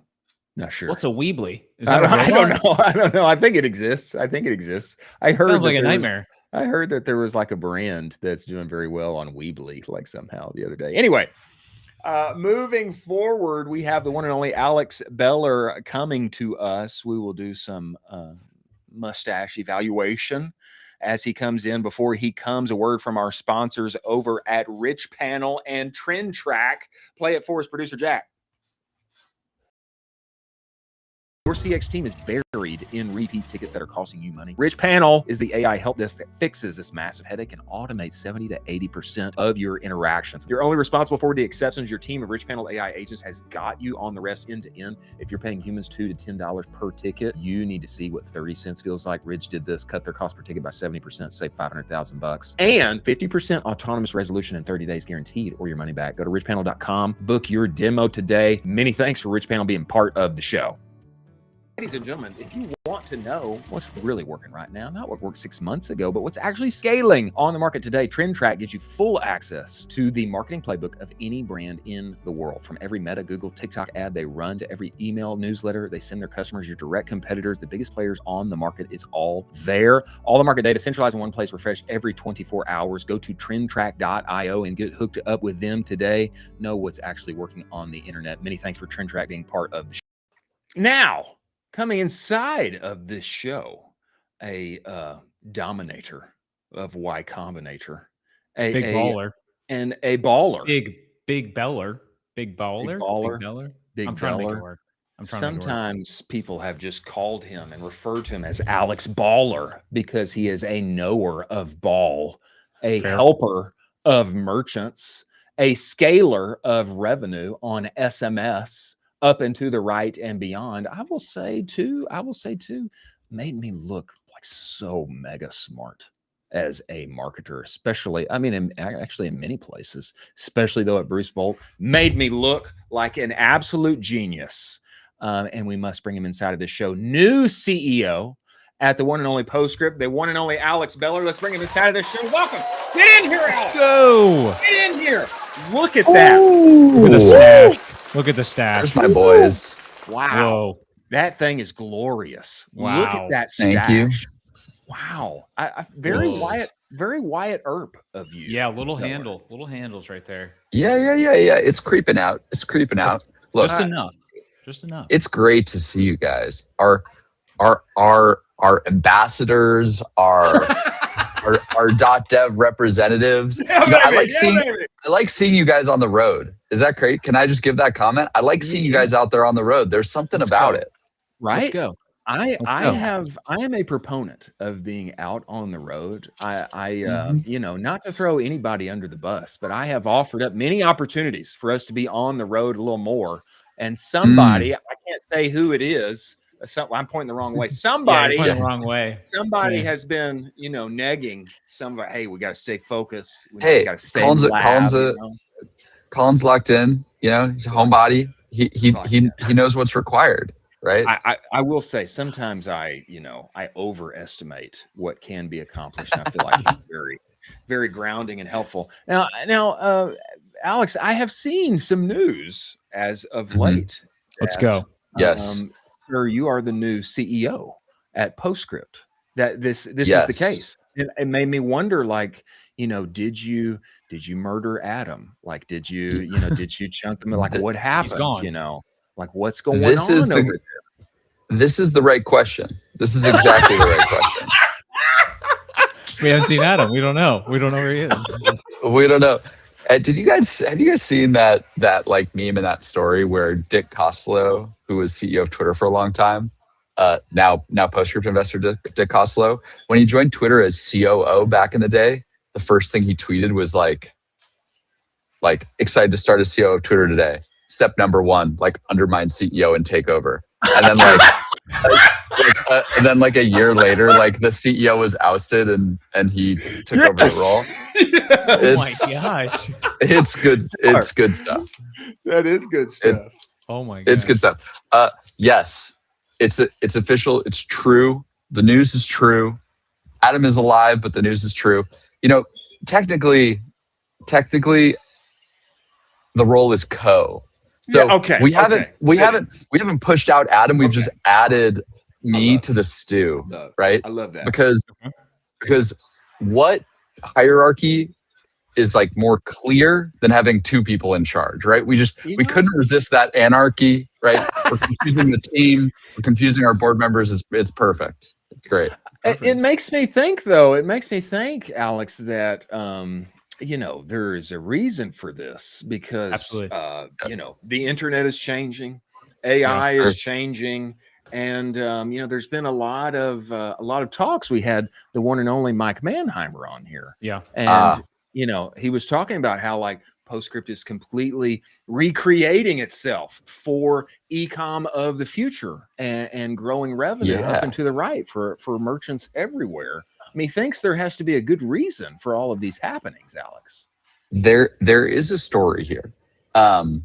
We don't like just total chaos and randomness. There is a method here. So, you guys know this. It has been hard for SaaS the last couple of years. Totally. It is just a completely different landscape for technology. It's just the world has changed. It used to be that the barriers to entry in SaaS were that you needed a bunch of money to hire a bunch of engineers to build anything. Right. And that with each model release, that erodes and that disappears and the barriers to entry get lowered. And that is both a beautiful thing for entrepreneurship and it's a good thing for brands and for merchants. But for SaaS, it's created a really challenging landscape, especially paired with the fact that e-commerce has just slowed down its growth compared to, the COVID days, for example. Yeah. And so, us and certainly a lot of our fellow companies, the last few years has been hard sledding. And what we're seeing these new AI native software companies come on the scene and do so much more with so much less. Wow. Right?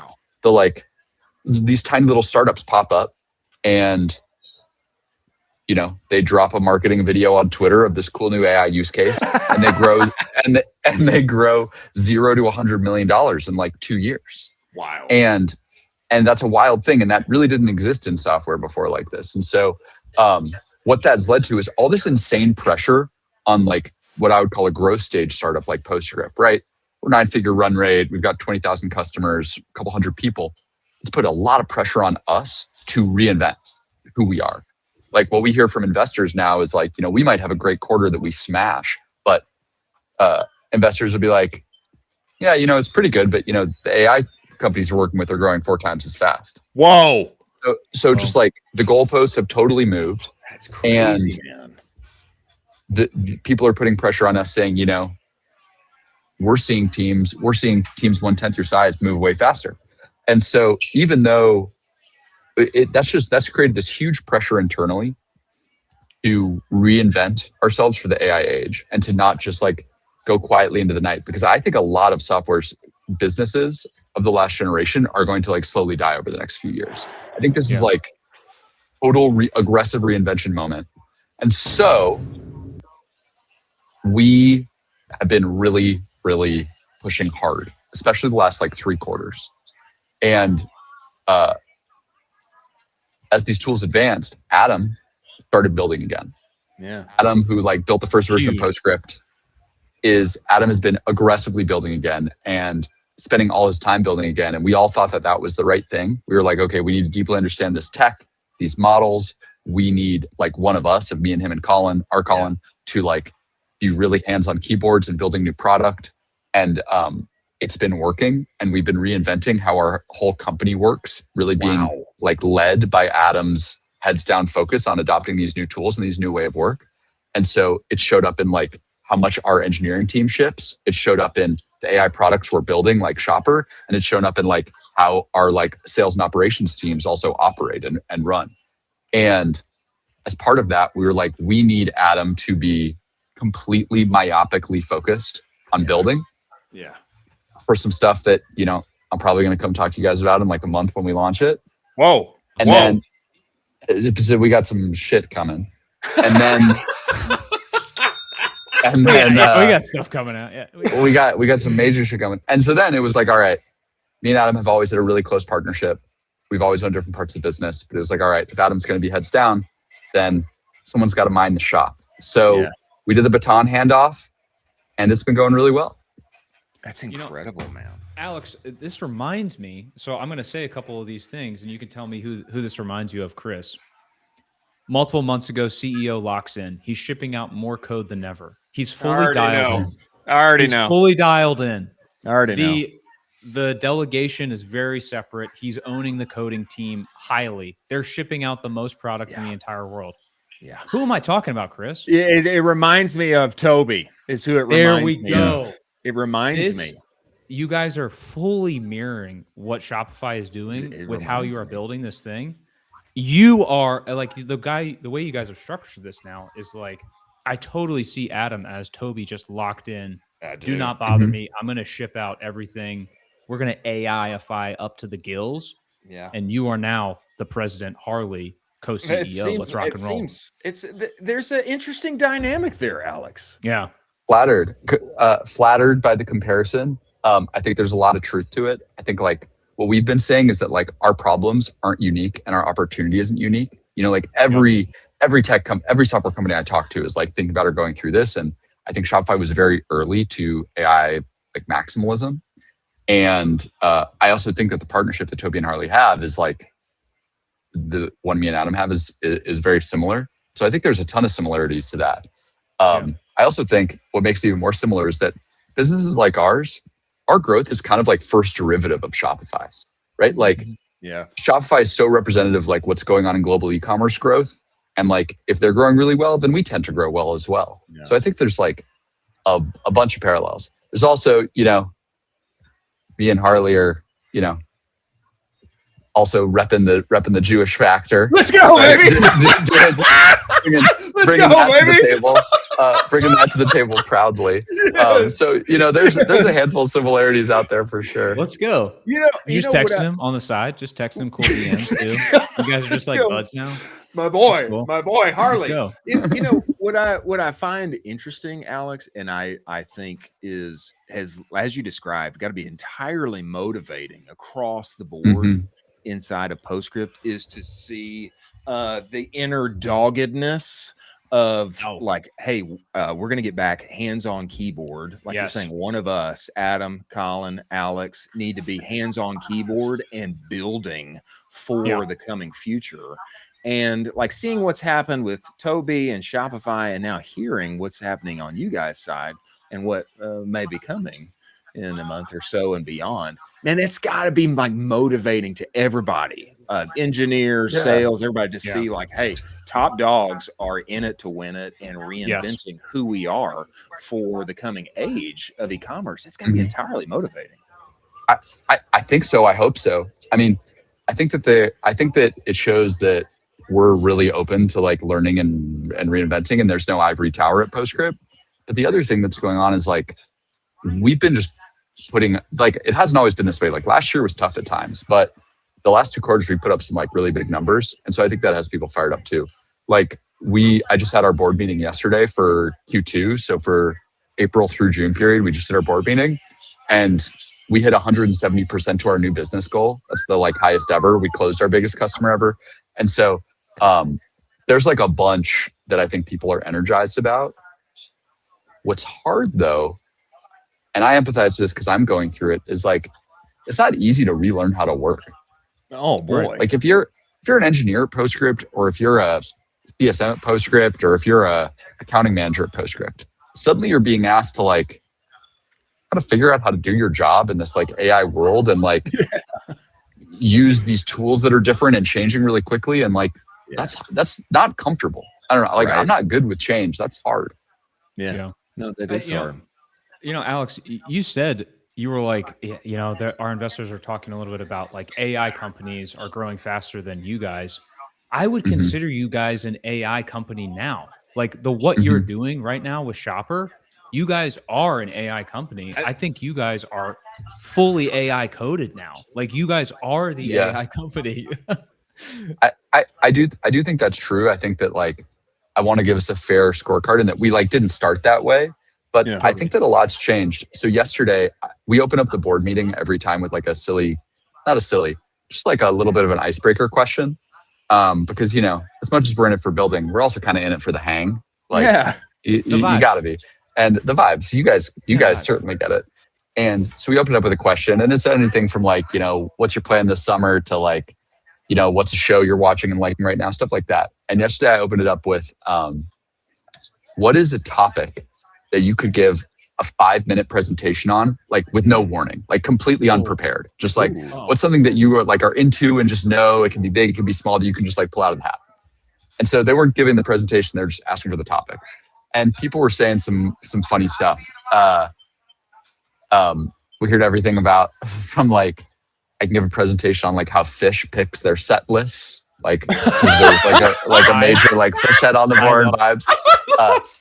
To someone who said that they could like geek out to how like the NBA salary cap works, all kinds of nice stuff. But someone who talked about how you could coach your kids' sports without like pulling your hair out in anger and frustration. I like it. But at the end of the meeting, what one of our board members said to us, he was like, you know what, guys, like I think you could give the presentation on like taking a growth stage SaaS company and like rebuilding it to be AI native. And like, we took that as super high praise because we've been grinding at that for a while. But now these 3 pillars that I've been really focused on of like how we write software that Adam has been completely reinventing and rebuilding and having us go, you know, 10 times faster, how our internal teams operate, how like revenue teams and how our internal ops teams, getting them building and plugged into these tools so they can be more efficient. And then the products we actually build and ship for the market, like all of those being focused and wrapped in AI definitely has me feeling like our identity is changing. And like just recently we like launched Ask Shopper, like which is the latest version of our product. And like I've been playing with that all day, and there's a huge shoe brand that's been using it, and I've been emailing their president back and forth about it because they use Shopper. Shopper has like hundreds of conversations on their behalf each month, and he's been in there playing with Ask Shopper, being like, what issues are people having on my site? Like what products are like sold out that they're trying to buy, like just getting all this insane intel from conversations between the agent and their customers. It's so and huge. That has me really fired up. So I take what you're saying as like high praise. I feel like we still have a ways to go, but we're definitely learning. Talk to me about this, Alex, because I think the story that you just mentioned here, and actually you put out a post on this recently that's like tangentially related here. This thought of using AI and its capabilities to like talk to my customers, sell more for me, brand voice appropriate, brand knowledge, all of these things. Like it makes so much sense. It makes so much sense. But I think for some of the, let's call them marketers who are hands-on keyboard, there's like, oh gosh, I don't know. Like there's maybe that can't work, or to me, it seems like the hesitancy, and I know that, I mean, I've been in that seat so many times. The hesitancy may be like, well, if Shopper works so well, and there's more of these tools that come hither and thither, maybe my job's at risk at the end of the day. But at the top level, like the thought and the idea and the execs, there's got to be a lot of instant yeses. Like how do you bridge that gap and like help operators like feel comfortable with like, hey, it's going to be fine. Like get this, like watch it work, conversational data, the new oil, all these things. How do you bridge that gap? Something I've been thinking a lot about. It's tricky because I'll tell you guys, like the conversations I'm having with executives and when I'm showing them are like the products in alpha and beta and like the products being used, and like essentially the era of automated sending is here. Okay. Like the era of someone logging into Postscript and not writing a message, but like having unique one-to-one messages going out to every single person across the whole customer journey. That's here. Crazy. And execs are like, like turn it on yesterday. They're like, exactly, because they're all playing with these tools. So they're like 100% makes sense. They want it to be good, but they're like this will make my team more efficient. I hate to be the one to say it, but they're saying it. And they're like, this will probably do a better job, because they understand that the idea of like segments and lists has always been a compromise in retention. It's always been a compromise. Like all retention marketing should be truly one-to-one, unique for every person. And instead we take a list of a million emails and we cut it in half. We send one thing to this half and one thing to the other. And like, that's not targeted. That's true. And execs know that. And so, but operators are skeptical, and it's a hard situation. The only guidance and advice that I have, and some people don't want to hear it from me, but I've been talking about it, is like the only way out is through. The only way out is through. You need to just dive in and embrace the situation, because I'm seeing the operators that work with Postscript that are like 100% in on our tools and our alphas and are pushing our brand center and pushing Shopper really hard. They're more valuable to their company than before. They might end up less busy. They might end up owning more scope than before. But if you get really good at these AI tools, hands-on keyboard with them, because they still need humans and they still need like connective tissue to the business, the leaders of these companies are going to value you more, not less. Like what leader doesn't want to have a team member or employee that's on the cutting edge? Everybody does. That's like, I think that's the only way through, because even though it's early, a year from now, 2 years from now, 3 years from now, I bet you every single Postscript customer will have like automated sending on for probably 90% of the messages they send out. Wild. I completely agree with this. And to your point too, I think it's like, great, this entire section is covered. Now this operator can focus on other things in the business. It's not like, there's so many million things you can do as an operator within e-commerce that you just, this never ending list. And it's like, great, one of these lists is permanently checked off. Now I can actually focus on other stuff to build the business forward, because I know this base is covered. Let me say this too, like this concept, Alex, of a segment of one, like this is a fascinating concept. It's so cool to be like able to like actually work out like that's goated. I mean, that's like incredible. That's like the zenith of marketing, is to be able to reach each unique person in a unique way. Totally. It's I'm ripping off Adam a little bit when I say it. He likes to say that segments are a shitty compromise, right? And like they kind of always have been, and it's been forced and it's been convenient, but like now when you can, not only when you have the LLMs to write copy, but when you can do these like incredible machine learning studies to take a look on a subscriber by subscriber basis to understand someone's propensity to purchase and their propensity to unsubscribe and everything they've done on the site before and what they've actually told you in a shopper conversation about themselves. Like crazy. That gets pretty crazy. You can actually send them a targeted message. Right. Wild.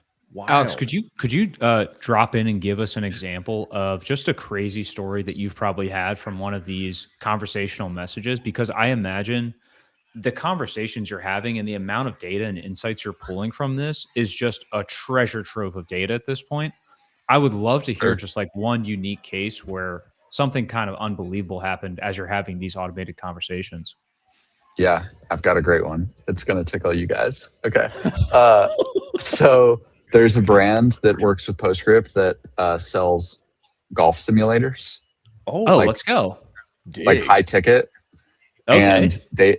And they use Shopper.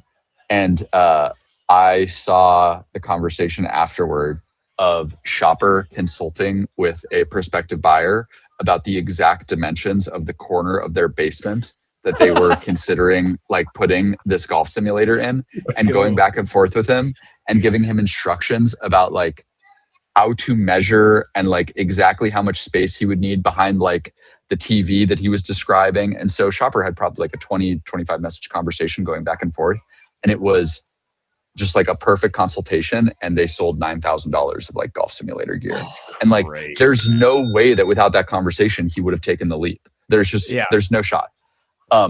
There's a great one. Another one that's a little bit more abstracted away is there is a shoe brand that's been using Ask Shopper, the like conversational intelligence product. And in just like digging in and then paying with it and working with it, there was essentially 4,000-ish conversations over a 30-day period that subscribers were talking to the shopper agent about like the reason they were shopping was for like vacations or trips. It was like people thinking about like, it was a sandal brand. So people thinking about like getting them to go on, you know, vacation and to go to the beach. And this brand had not like, didn't have that merchandising on site. They like, of course, know that people take sandals to the beach, but they afterward took that and they curated a like travel collection. And they like put it front and center. And now it does. Now it's like a huge traffic destination on their site. And so there's both like the macro and the micro going on here. I mean, I could go on and on, but like it's pretty cool. That's incredible. That's incredible. Wow. And I will say this.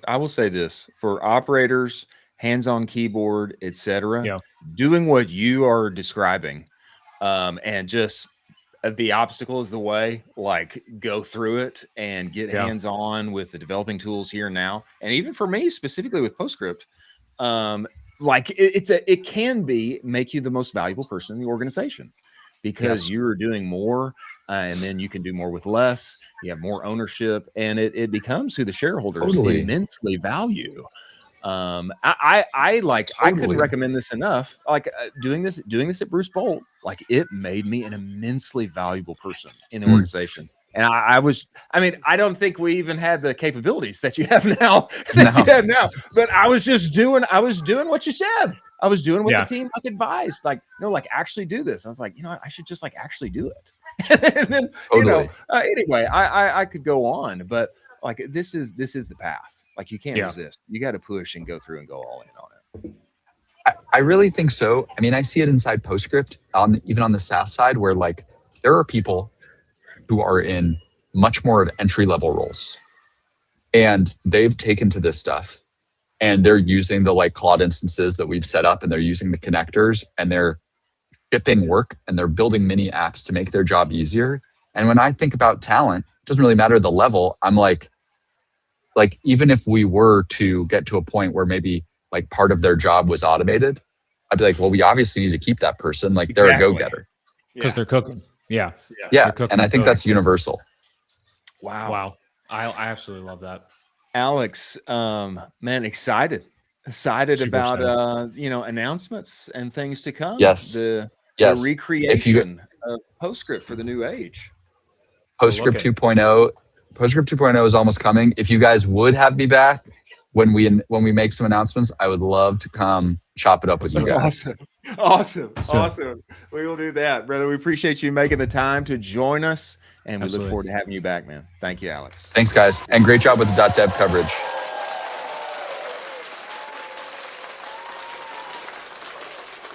Wow. Alex Beller, the one and only. So exciting to hear about how they are re-equipping themselves for e-commerce in the new day, and necessary. Honestly, it's necessary for all of us. Yes. It's necessary for brands, necessary for agency operators, and it's necessary for our software partners. So excited to hear of the things. They're cooking over there. They're cooking. Yeah. They're cooking. And they are shipping. Moving forward, ladies and gentlemen, a little moment of zen as we exit the show before we get there. A word from our sponsors over at Northbeam. Play it, Producer Jack.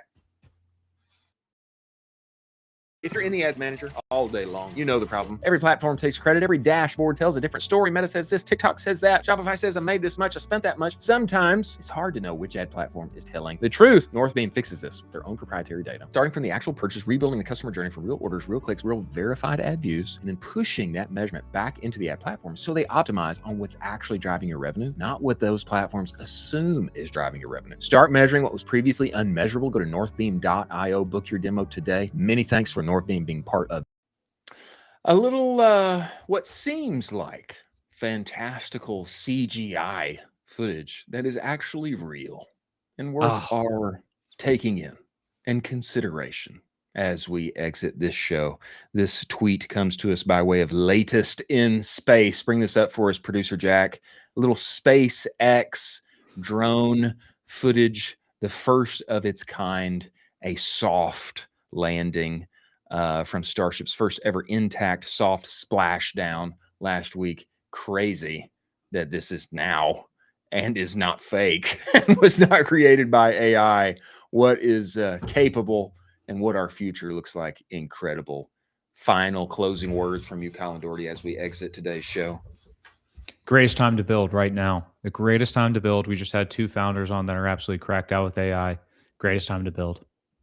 It is the greatest time to build. Many thanks to the one and only Jimmy Kim, CEO and founder of Commerce Roundtable, for joining us today. Many thanks to Chris Geiss, co-founder and CEO of Seguno, and Alex Beller, co-founder and new CEO of Postscript as it reinvents itself. Many thanks to Slash and Sati, Proxima, Universal Ads, Tide, TrendTrack, Rich Pendle, Intelligems, Northbeam, Seguno, Postscript, and Rocked Aftersell for making this show possible. Thank you for joining us.